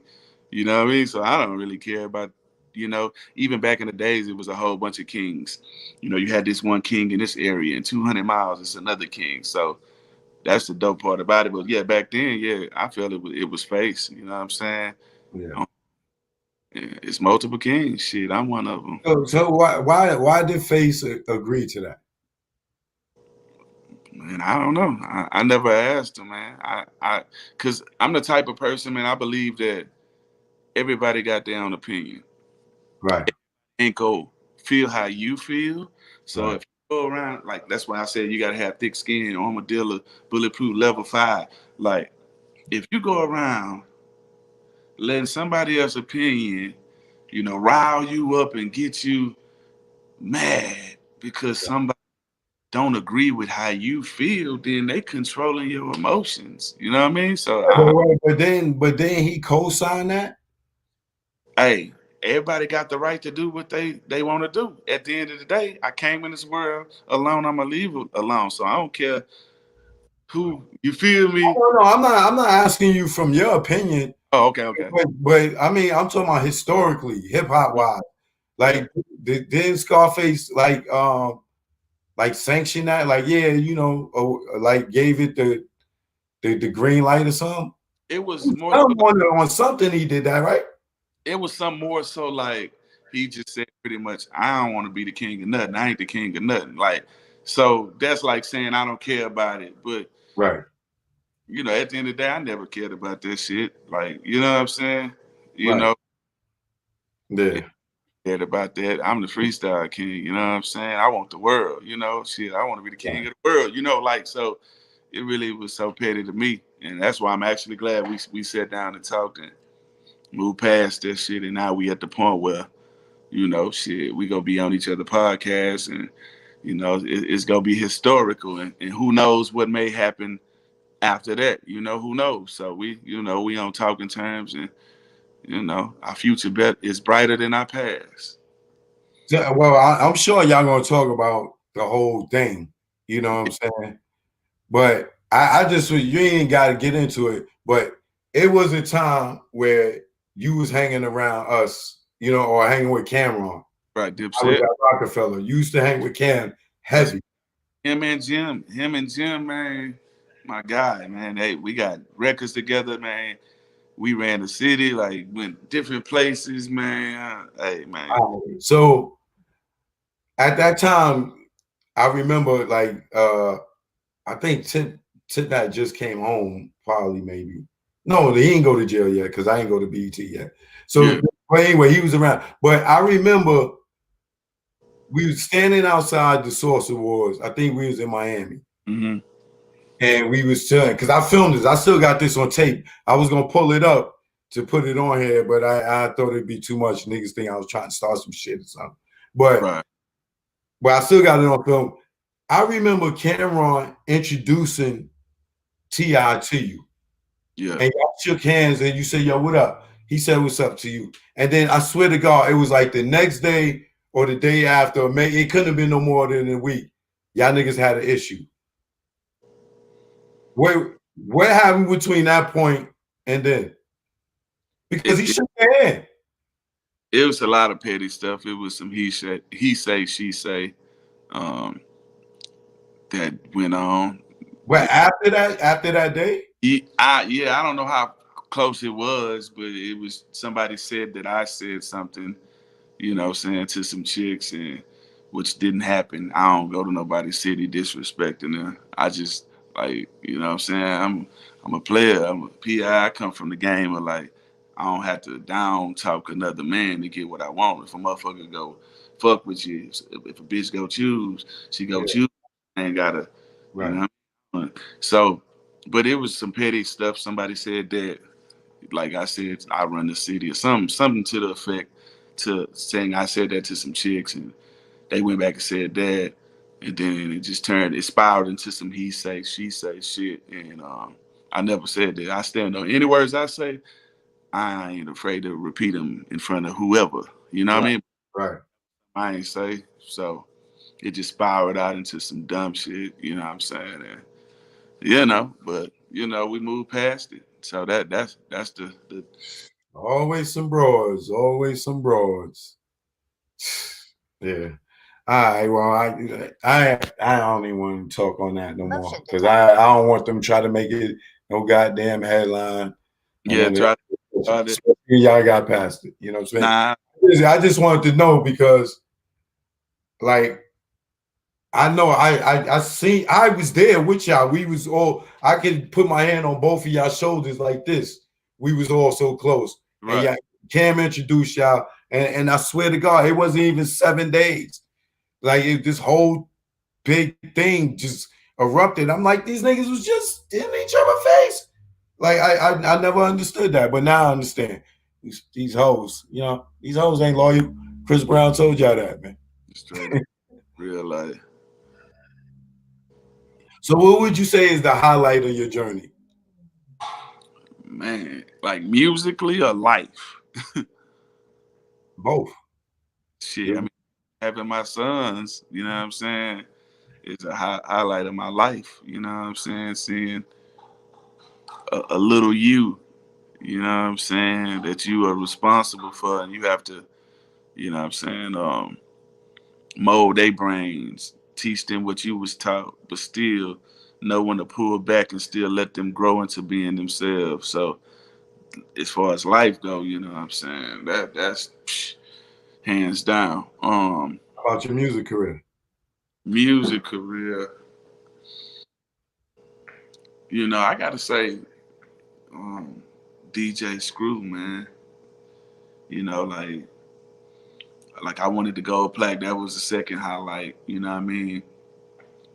But like DJ Screw, being a part of the Screwed Up Click and the legacy. You know what I mean? Some shit where the music is slow. You know, our own genre of music, and for him to have already had different people in the clique already, the Kikis, the Big Mo's, the Hawks, the Pats, you know what I mean?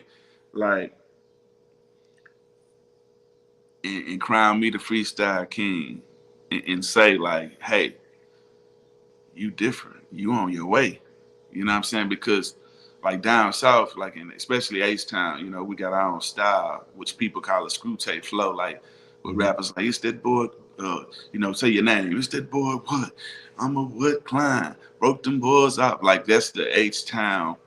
Like, but that's one of H-Town sounds. But a lot of people outside of Texas, when they would hear screw tapes, and if they would hear rap on that rapping like that, you know, people would be like, damn, what the fuck? Like, cause I got family and homies in New York. So even back then, you know, they'll come to H-Town and I play the screw tape and they be like, they'll be looking at me like, what the fuck is this? You know what I mean? And I know why they feel that way, because I'm Right. jamming, they jam too. Like the Nas, you know, Street Dreams, the Illmatics, the first ones, and you know what I Right. mean? So I understand how New Yorkers think. That's why one of my albums from about 5 years ago was called El Jefe, a H-Town dude with a New York attitude. See, I'm a H-Town nigga, but my attitude is a New Yorker. Like, nigga, I ain't got time to be playing with. One of the main reasons New Yorkers, man, ain't friendly. Man, listen, man, the cost of living so high, nigga. Like down south, you be walking down the street, people be like, "Hi, how you doing?" In New Right. York, everybody ain't just trying to speak. Motherfuckers is trying to get to their job and pay this high ass fucking rent. You like the cost of living is fucking high. You ain't got time to be bullshitting. You Right. Right. like niggas are on their grind up there, and niggas is hustling, and niggas prices is high. Niggas is sticking to their prices. You book a New York artist, man. Hey man, say man, hey, the price is gonna be a little bit different from down south. Niggas need that 15, 20K B. Like Right. ain't no discount. Right. Yeah, they Right. just want their rent, man. Listen, Jersey want their motherfucking money, man. Yeah, so you know, fucking with Screw, man. You know, highlight, you know, my career being a part of something, and you know, still to this day, you know, promoting his name, still eating off of it, and being able to utilize this company like Exotic Pop, my company, like what we're doing, we're giving legends their own drinks, right? So DJ Screw has his own soda. Uh, $1 of the soda sales go to his nonprofit. The Mhm. rest of the money goes to his family. Big Mo, he has his own soda. We got a dollar going to his nonprofit, and then the rest goes to his mother, Hawk. You know, so on, so on. You know, we just gave Too Short his own thing. Drake Dad, we gave him his own soda. Um, we working on a deal right now with Selena family because we have Pop Exotico. That deal's not closed yet, but um, we like legends, like ODB. We got an ODB drink we working on. You know what I'm saying? Right. Right. We're reaching out to the legends, people that inspired us, not just from Texas and we're putting brands out with their likeness, and we breaking bread with the family. You know what I'm saying? Right, that's cool, yo. Who want us to do? Like he could have been selfish and been like, "I'm DJ Screw. You rap on my tape. You're signed to me." He didn't care. Kiki had his own label. Pokey had his own label. Like I have my own label. Like everybody would come to Screw House Country, get on their tapes, you know, collab, whatever, whatever. And then it was like he gave us our packs. Here go your dope. The Screw tape. Here go your dope. Now go eat. Go be fruitful. And shit, if you can't make it with a DJ Screw co-sign, man, hey, that say something about the person, the man in the mirror. Yeah, you're right about that. No doubt. So what would be the worst part of your journey? The worst part is just losing people I give a fuck about. You know what I mean? Yeah. Like that's it. Like, and the fact that I'm always working and I got tunnel vision, it allows me to still remember them and put them where they are. Like meaning like if you're busy all the time and you only see a certain person like twice a year or maybe once a year, you know, you're not conditioned to see them too much. So in your mind, you know, you only used to seeing them, blah, blah, blah. So I trick myself sometimes like, okay, I'm just on the road, they at home. You feel what I'm saying? Like I'm just busy and they at home. So it don't hit me like until I get to listening to some of the music that I made, you know, with them, like Big T. Rest in peace to Big T, the guy who sings the hook, Wanna Be a Baller. Right. I was working on an album called King Life. It's out now. It's a double album, one of my best albums. And he's on 8 records on there. Like me and Big T have a history of doing classic records. And like he did those records, and I say about a couple months after the album came out, he passed away. So like he never really got to reap the benefits of what he was worth. But I would always come back, even on my first album, like because he felt like a lot of people did him wrong. Like he's like, man, after I did Want to Be a Baller, you know, he did a lot of hooks for everybody, and you know, some people paid him, a lot of people played him. You know what I'm saying? And he didn't like that. And but me, I would always pay him. You know what I'm saying? And you know, I would make sure he was on at least every I ain't gonna say every other one, but every other 3-4 projects, you know, like so, you know, just the people that's not here to enjoy, you know, what they help build. That's the most fucked up part about it. Right. Talking about relationships without naming anybody, you know, what was your best relationship with a female? Oh man. Yes. I'm gonna plead the flip.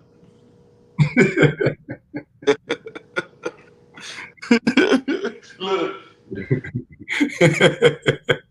how the motherfuckers that took me, they taught us next. You know what? Why you say her? You ain't say me. How about in business?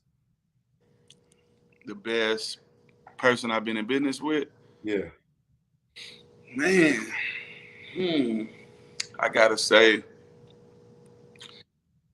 it gotta be my homie Andrew.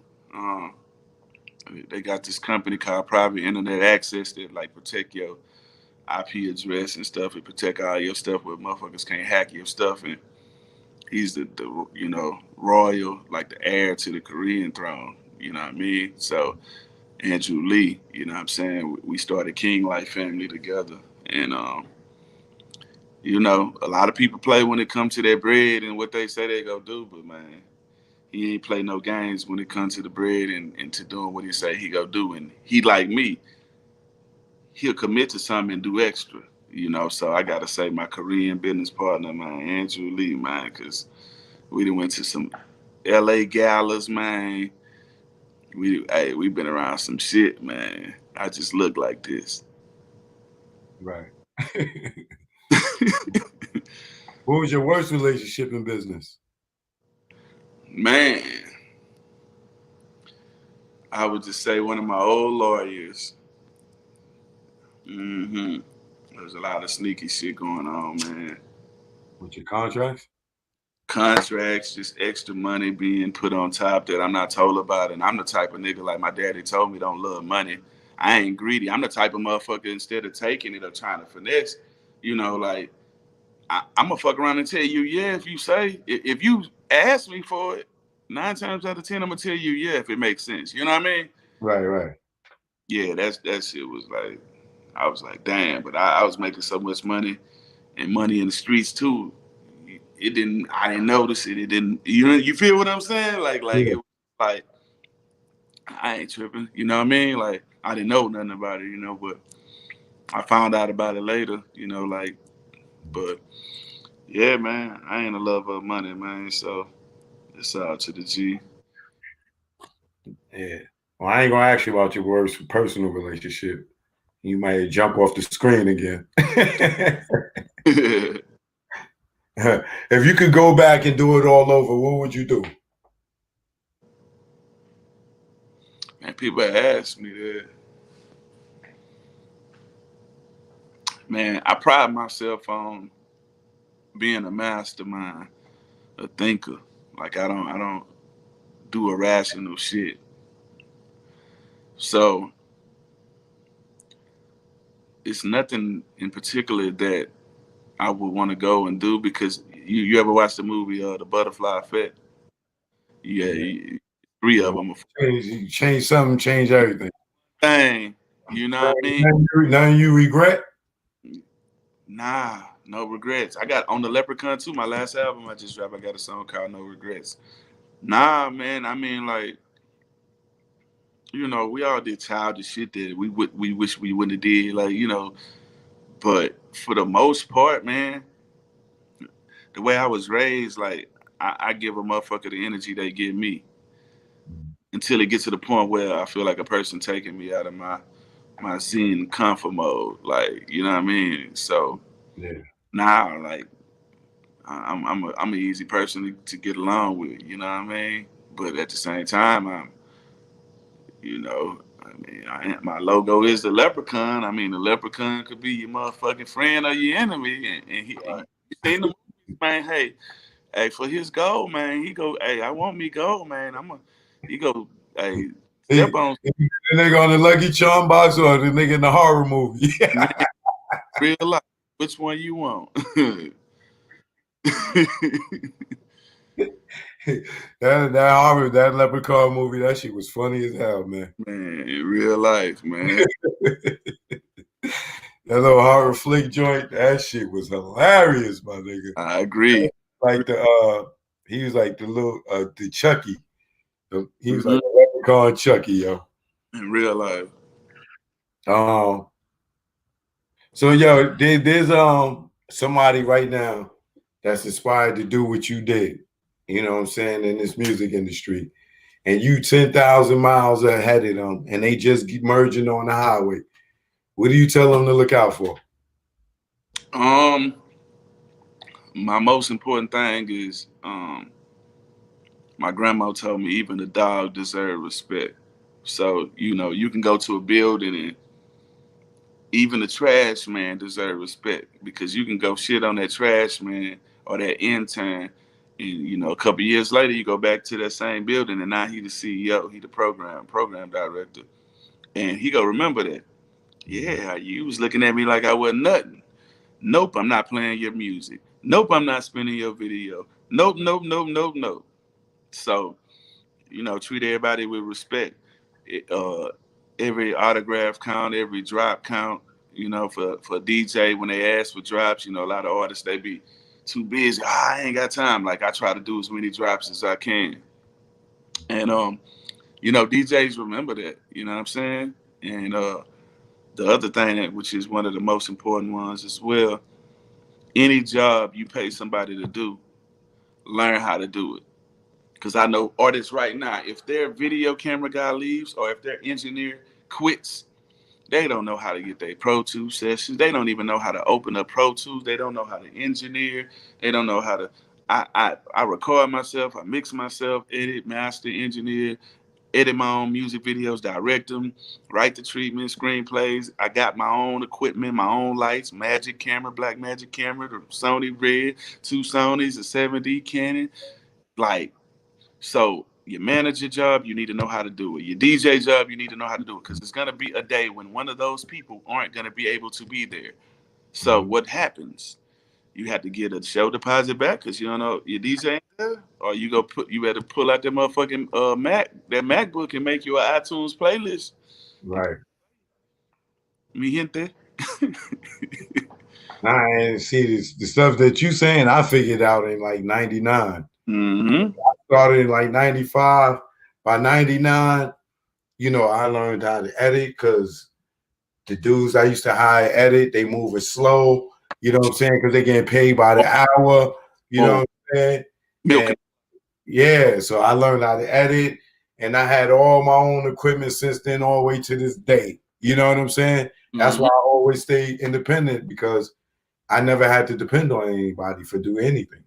You know, because I learned early on that, you know, oh, I get this editor, this nigga jerking me around. It made me learn how to edit. I started shooting, you know what I'm saying? And I learned about lighting and sound and releases and all this other stuff.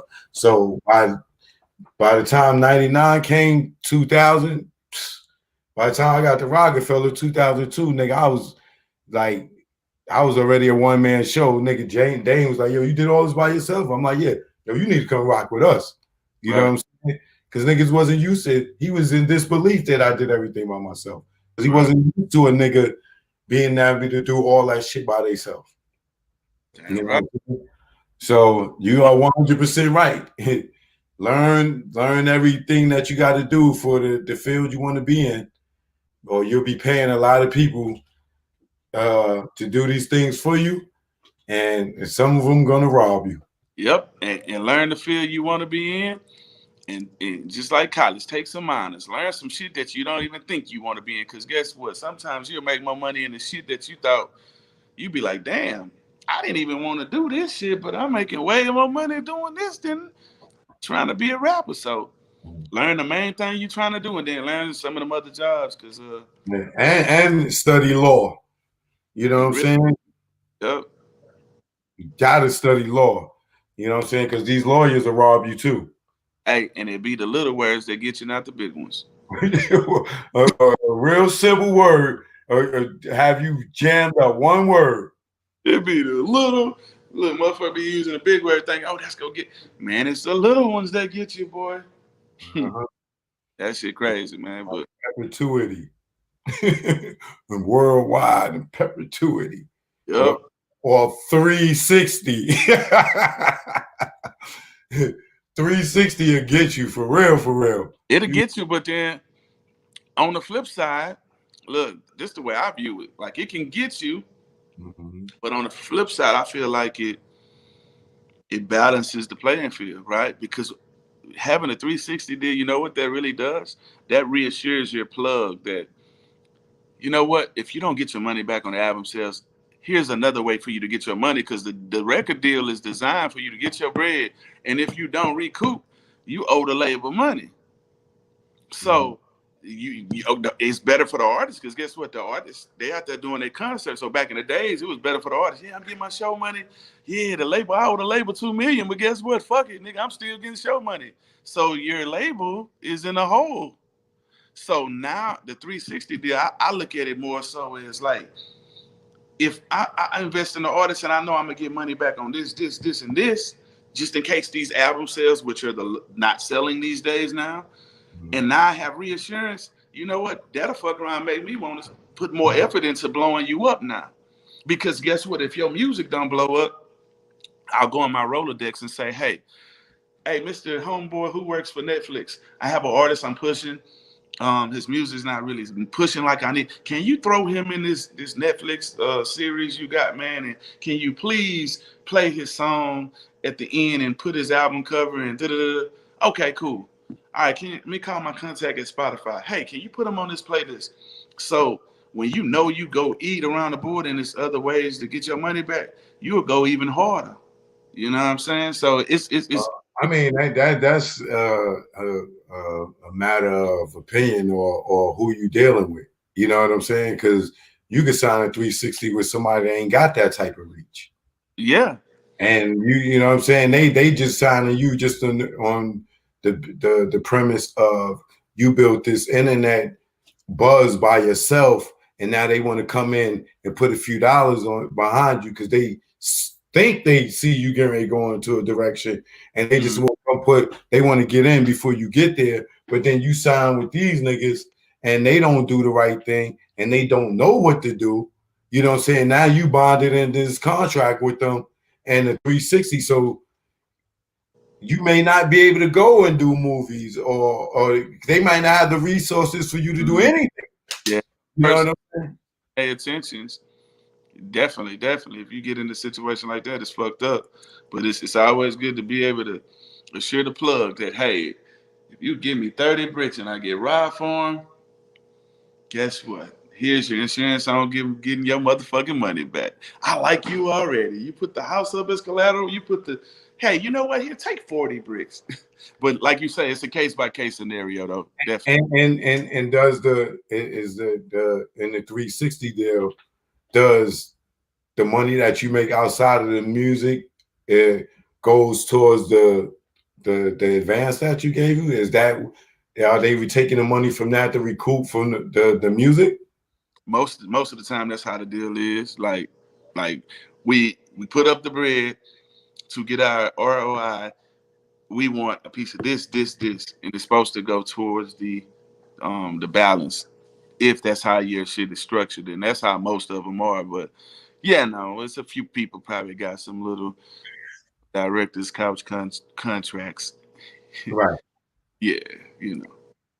Yeah. See, I don't know. I just you know, I feel like they put that in play because they seen how back in the days artists like DMX, you know, this nigga went and made millions off of Romeo Must Die, and niggas Rockaware took off. Them niggas is making 400 million a year. You know what I'm saying? So well, I look at it like that too, and I had got a little insight before the 360 era thing was coming, and the main reason that I was told from the so-called higher ups, right, was that they got tired of we giving these artists all this money and motherfuckers missing, you know, tour dates, missing showing up to radio interviews late, because you know how it go. Promote this artist on this label, and then I'm gonna bring you our other artists in 2 months. You know, so if the artist in front does some shit to make the label look bad, and then the label's like, we're not playing none of y'all shit because such and such, they had a fight and they shut up. You feel me? So they got tired of, like, man, damn, these motherfuckers is just going to jail, missing shows, fucking up the way to get the album sales. We giving them all this money, and then they still out there making all that money. We ain't recouped our money. They don't give a fuck. So they was feeling like on some like, man, these motherfuckers they don't care how we get our money back. Right. That may be one of the ideologies, but Right. For me, I'm like, that's bullshit, you know, because me working up in the BETs and stuff like that, I seen how they ushered out a genre or era and ushered in these kids like the Soldier Boys and everything, because it was like certain artists was bringing their music, and it's like, yo, we can't play that type of music anymore. Right. Like, what do you mean? This is hip hop. Like, you know, it could be an artist like you and I'm like, yo, this flip new joint. Oh, we can't play that. What do you mean can't play that? Oh, they want us to play a certain type of music. Yeah. So the music that they was playing was a bunch of these little internet rappers and stuff like that. So you got to think, when you got Leo and them niggas breaking off from the majors to start another company, but they still got Kaiser and Julie in the building, you know what I'm saying? Yep. They want to sign up some new niggas to funnel through that system because these little young niggas don't know the game. You know what I'm saying? So we tired of the D's, the Y's, the Irvs, the Dames, and these, the Shugs, the J Princes, these niggas is smart. These niggas is street niggas. You know what I'm saying? We can't get over on these niggas. You get what I'm saying? So being that they can't get over on niggas and these niggas is gangsters, oh, we gonna push these niggas out the game and shit, and we gonna bring in something new, fresh, Right. that don't know the game. So now they go down south, they start getting all these little young niggas that's creating this internet stuff, and now we're gonna create this 360 deal because we done seen Jay-Z blow up off of Rockaware, Armadale. These niggas is putting out movies. DMX is putting out dog food, this, that, and the other. Nelly got apple bottoms. These niggas is getting rich outside of the music. And you can't say these niggas wasn't fulfilling their contracts because these niggas, all these niggas is selling platinum and gold, and 10 million and 50 come out. He come out and do vitamin water.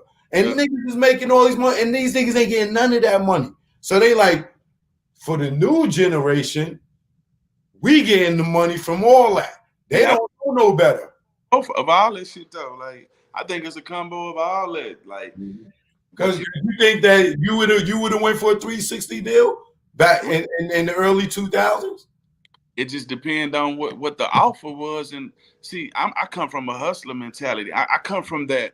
If you give me nothing, I'm gonna make it something, right? So I come from that. You put me in a position, you give me the boost, and I'm gonna turn it into whatever. So if at the time I felt it made sense to me, and the money was right, and it made sense because we was making already a lot of money, millions, and then making street money. If it made sense to me at the time, and I knew I was gonna parlay it into some bigger shit, yeah, because I ain't no greedy person. Because music ain't the only thing I do. I might be signed with you motherfuckers for music and whatever, blah blah blah blah blah. But hell, I make beats too. I got a tattoo shop. I will have some other businesses you motherfuckers. Right, so now imagine this.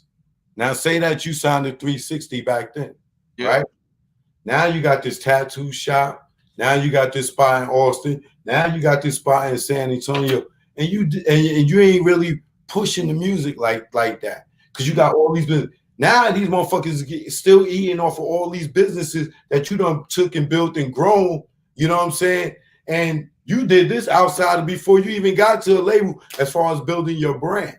Now you sign with this label. And they better put, and for me to get that shit up, the upfront bag better be motherfucking nice and worth it. Is all I'm saying. If I'm gonna give, that's why I say it gotta make sense. If a motherfucker go give me $50 to $100 million to be locked in on 8 of my businesses, okay, cool, motherfucker. I will come up with another business. I know how to maneuver like the white people. Right. I mean, that's what Jay-Z signed. With Live Nation. He got, well, I don't know what this last his reach was, but he did $200 million for 10 years. But it involved in his merch, his publishing. Some of the money, that the $200 million was in advance for him to start the Rock Nation, for him to go and sign people. Part of it, like, you know what I'm saying? But for 10 years. Hey, sometimes, like you already know the saying, a bird in the bush is better than the bird. Hey, we don't nobody know how long we gonna be on Earth. So if a motherfucker give me $100 million right now, and I know who I know now, and I'm an advanced thinker now, and I know I can flip some of this and put some businesses in my daughter's name and say, oh, that's her business, but it's really my brainchild, and put some shit in my son. Like, hey, once you learn the game, how the white people and how the other people move their money around and build companies with their kids, it don't matter. You want to give me $100 million for anything right now other than my soul? You know what I'm saying? And you know what I mean? And my sexuality, those two things ain't there. Yeah. Hey man, say man. You ain't getting no $200 million without that. Yes. That's in the fine print. Well, that's in the first line. But yeah, for some niggas, for most niggas it is. But shit. but yeah. My motto is like I don't get caught up in, you know, but that's because I'm this type of thinker. The average person, no, they ain't gonna want to give you a percentage of everything. All I know is youngsters, pay attention to your shit, man. Don't be afraid to ask questions, man. If a person get mad at you because you want to know details on your business, that's red flag. Second move is, hey, start finding a replacement, because nobody should get mad at you because you want your information, and they Yeah. should get expeditiously. You need to. Exactly. You Yeah. were on. You know what I'm saying? As soon as the niggas start getting mad, you asking about what this costs, what I'm getting Yeah. paid, and they tell you don't worry about it, don't do no business with them. Yeah, red flag, operation, get Right. in the So way. what's your focus today on life and in business? My bad. What you say? What's your focus today on life and in business? Man, my focus, my next thing is 1 billion. All I wanted was a gold album. That's all I wanted out of music was a gold album. Right. I got that. Ben had that. It's like playing a video game and you're on the bonus mode, you Mhm. know? Like everything after I got my gold album, like almost 20 years ago, like I was like the Leprechaun went gold and platinum, like independent, like we sold millions before we even got the deal. You know what I'm saying? Like every Right. story about my album didn't have SoundScan. And my album was a double album. To Right. go platinum, all you have to sell is 500,000. And that's platinum. To go gold, all you have to sell is 250,000 when you drop a double album. So, my focus, my next goal is 1 billion. I will have $1 billion within, I say within about 5 years. I will. Every goal I said I was gonna do that, like God showed me the vision and it happened. Like it happens. It might not happen 100% how I have it in my mind to happen, but it Right. happens. And Right. when it happens and I get the Bruce Leroy glow and the Show Enough glow, like I'm like, damn, this that moment. Like the podcast, the exotic pop, I got my own cereal, I got my own vitamin water. Me and Steve Francis, we doing business, you know what I'm saying? Me and Carl Crawford, we got a movie coming, Kyle King Life. Right. Like we got some shit on some Avengers shit, like, young black minorities, as well as the Mexicans too. Like I got business deals with them, and we coming together, and we partnering up in trucking companies and movies, and you know what I mean. So, we about to really shake shit up, man, and we shaking shit up now, man. And so my focus is getting $1 billion. I will be a billionaire And what about in life? in life, man. Just a peace of mind. You know what I'm saying? That's it. Peace of mind, man. Watch my kids grow, and you know. How has the COVID or the coronavirus affected you? Man, the first couple of weeks I was like, what the fuck? Because it fucked up South by Southwest for me, because that was a part of my last album, Rollout, The Leprechaun 2, my last solo album. I dropped it on St. Patrick's Day. So we had like this, Damn. man, I was going to have like a small person dressed up like a leprechaun, like two of them, throwing like clovers when I walk, you know what I'm saying? Like it was just going to be crazy, the album Rollout. But after we got over that, you know what I'm saying, lost money from South by, shit, I just went to the grind and partnered up, with some other people. And then being home, this is the longest I've ever been home. I've never taken a vacation like since I've been doing music. I've Right. never said, let me take off and let's fly to Rome. No, people pay me to go on vacation. Right. People go to Rome. So a vacation for me is being home with my family. Right. You feel me? Like, so I'm just a deal closing holic, you know what I mean? Workaholic. Yeah, that's how I am, man. It's wake up, work, sleep, wake up, work, Yeah, sleep, wake up, work, sleep, repeat. You know what I'm saying? Even if that's 2 times in a day, right. but it's like I'm just constantly on it. You know what I'm saying? It's the and the grasshopper. You know what I'm saying? Yeah, right. You know what I mean? But all right. Well, anything else you want to leave the people with? Man, just tell the people, man, follow the podcast, man. The Truth Shall Set You Free podcast, bro. Like, we going up. I pride myself on being different. I pride myself on when everybody else going left and right, I go straight at the fork in the road. I don't want to be like nobody else. I don't want to rap like nobody else. I don't want to look like nobody else. You know what I'm saying? And I feel like my podcast is just way different. Like, we got the wheel, the questions is on the wheel, artists, they got to spin the wheel.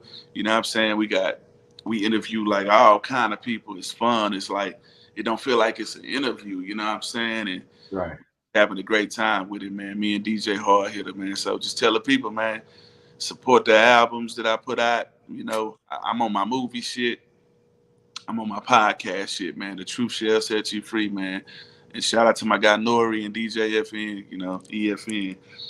Good people out there, man. We learned a lot from them and they fucked with us, man. So I ain't gonna never forget, you know what I'm saying? The people who showed me love, man, and motivated me. Nah, Flip, man, go on, do your podcast. Cause I was supposed to do it. Right. So COVID shit happened. I'm like, well, damn, I might as well go and finish these movie scripts and go on bring this pod. I got time. I don't like wasting time. So here we are. I'm a podcaster now. Right. Yeah. I mean, that's how I got into it. Everybody kept pushing me to do it. And I'm like, I don't want to do everybody doing it. Right. Come on, Choke. You gotta do it. So, but I enjoy it. You know what I'm saying? Somebody want me to ask you if you ever did a song with Gangsta Nip before or Point Blank. I got records with Point Blank. Point Blank, yeah. Nah, I never did a record with Gangsta Nip, man. Gangsta Nip, boy, he used to rap about some shit. So who's hot outside of your circle right now? Like without no favoritism, like who's hot in the streets of Houston right now? Who y'all talking about? Who's in H-Town, man? Like right now, man. You got Sauce Walker, you got Rizzo, you got Peso, you got Maxo Cream, you got Travis Scott. You got Chucky Trill, some young cats, man. The young cats, man. You got Lil Jeremy in the Gas Gang, man. It's some. You got Propane. You got some youngsters, that's coming with some heat, man. Yeah. You gotta hit me up when you start doing these movies, man, so I could come produce and direct with you, man. I'm with it. I got a plethora of movies coming back to back. King Life is coming around Christmas. On December 24th is my target day. That's my grandpa B-Day. Rest in peace to him. So, like, when I drop albums or projects, I pick certain dates that mean a lot of shit to me. Right. I got a couple video games out too. I got H-Town Fight Minis. It's a fighting game like all the Houston legends. DJ Screw on there, Zero, Slim Key. Like we all fighting each other in different levels. And I'm the last person you got to beat. And I also produced the soundtrack. So I made the soundtrack. I made records just for the game. And that's out on Apple, PC, iPhone, Android. And then on December 11th of last year, I put out a game called Lil Flip Saves Christmas, and my cousin Jody died. He died, but that's his birthday. So I dropped that video game on his birthday. So, and video game, it's for kids. It's a simple game. You're on the sleigh with candy paint and swingers like we ride in H-Town, and you just got to get the gifts, and you just got to dodge these trees and shit, but it's when you're driving that says RIP to my cousin. Like on the game, I put it on there and I dropped it on his birthday. So, the people that's not here and that inspired me, I'm able now to make their name live on, through video games, through movies, through tattoos, So I definitely will let you know because I got some other movies. Like my movies are gonna drop like December, March, like every 3 months. So man, I super dope. Oh, I got super dope. I feel we can kill. Okay. Yeah, well, I'm with it, man. Definitely hit me up. I'm gonna hit you up on the phone in a minute. Okay. Let you go. I know you want to go and do your thing. But I definitely appreciate you. Wait, let them know your Instagram, Twitter, all that. Lil Flip 713 on Facebook is Lil Flip, aka Flip Gates, man. Hey, and I salute you, man, for doing what you do, man, and not being afraid to speak your mind. And some people can't take the truth, man. The truth hurts and the truth shall set you free, like the podcast, bro. I got to get you on my podcast soon. If Ever in H-Town, Dallas, or Houston, the H-Town, Dallas, or San Antonio. Those are 3 locations where we got whole studio sets, like real. All you got to do is let me know. You know, I'll fly in for you. You family. Okay, say less. And then we No, talk. Thank you, bro. Be safe. All right, man. I'll holler at you in a minute. Already, man.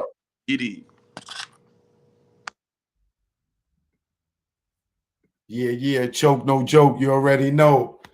I know. I'm sorry I kept y'all for 2 hours, man. I'm sorry, man. I hope y'all enjoyed it. You know what I mean? It looked like the shit enjoyed it. Salute, Flip. Yeah, I'm going to get on his joint. Thanks for the cash app, Stacy. Appreciate it. Great interview. Good interview. Okay. Appreciate y'all. H-Town. You know what I mean? Shout out to everybody from H-Town, man. You know, Lil Flip, Clover G's. Shout out to Jay Prince. Shout out to Carl. Shout out to Megan. Shout out to Bum B. Shout out to Chameleonaire. Shout out to Paul Wall, Slim Thug. Who else? Rest in peace, DJ Screw. Shout out to Face Mob, Scarface. Shout out to Willie D. Rest in peace. Bushwick Bill. Damn, I did a lot of stuff with people when I think about it. I produced, I did a music video with, and was on the White Rapper with Bushwick Bill. I produced a Rap City episode with Slim Thug and Slim Thug and Paul Wall in LA at the King of Music. And I forgot the name of that restaurant out there. Chameleonaire, I produced the Rap City show with him. Who else? Man. I produced several shows with Solange. Yeah, shout out Solange, shout out Beyonce. Shout out everybody from the H-Town, all right? Shout out to Suave House, Swisher House, Rap a Lot, Screwed Up Click. You know what I mean? Anybody I'm leaving out, you know what I'm saying? UGK. You know, shout out to Phil Rich, my man Sean Ullman. Shout out to everybody out there in Texas, man. Shout out to all my people in Dallas.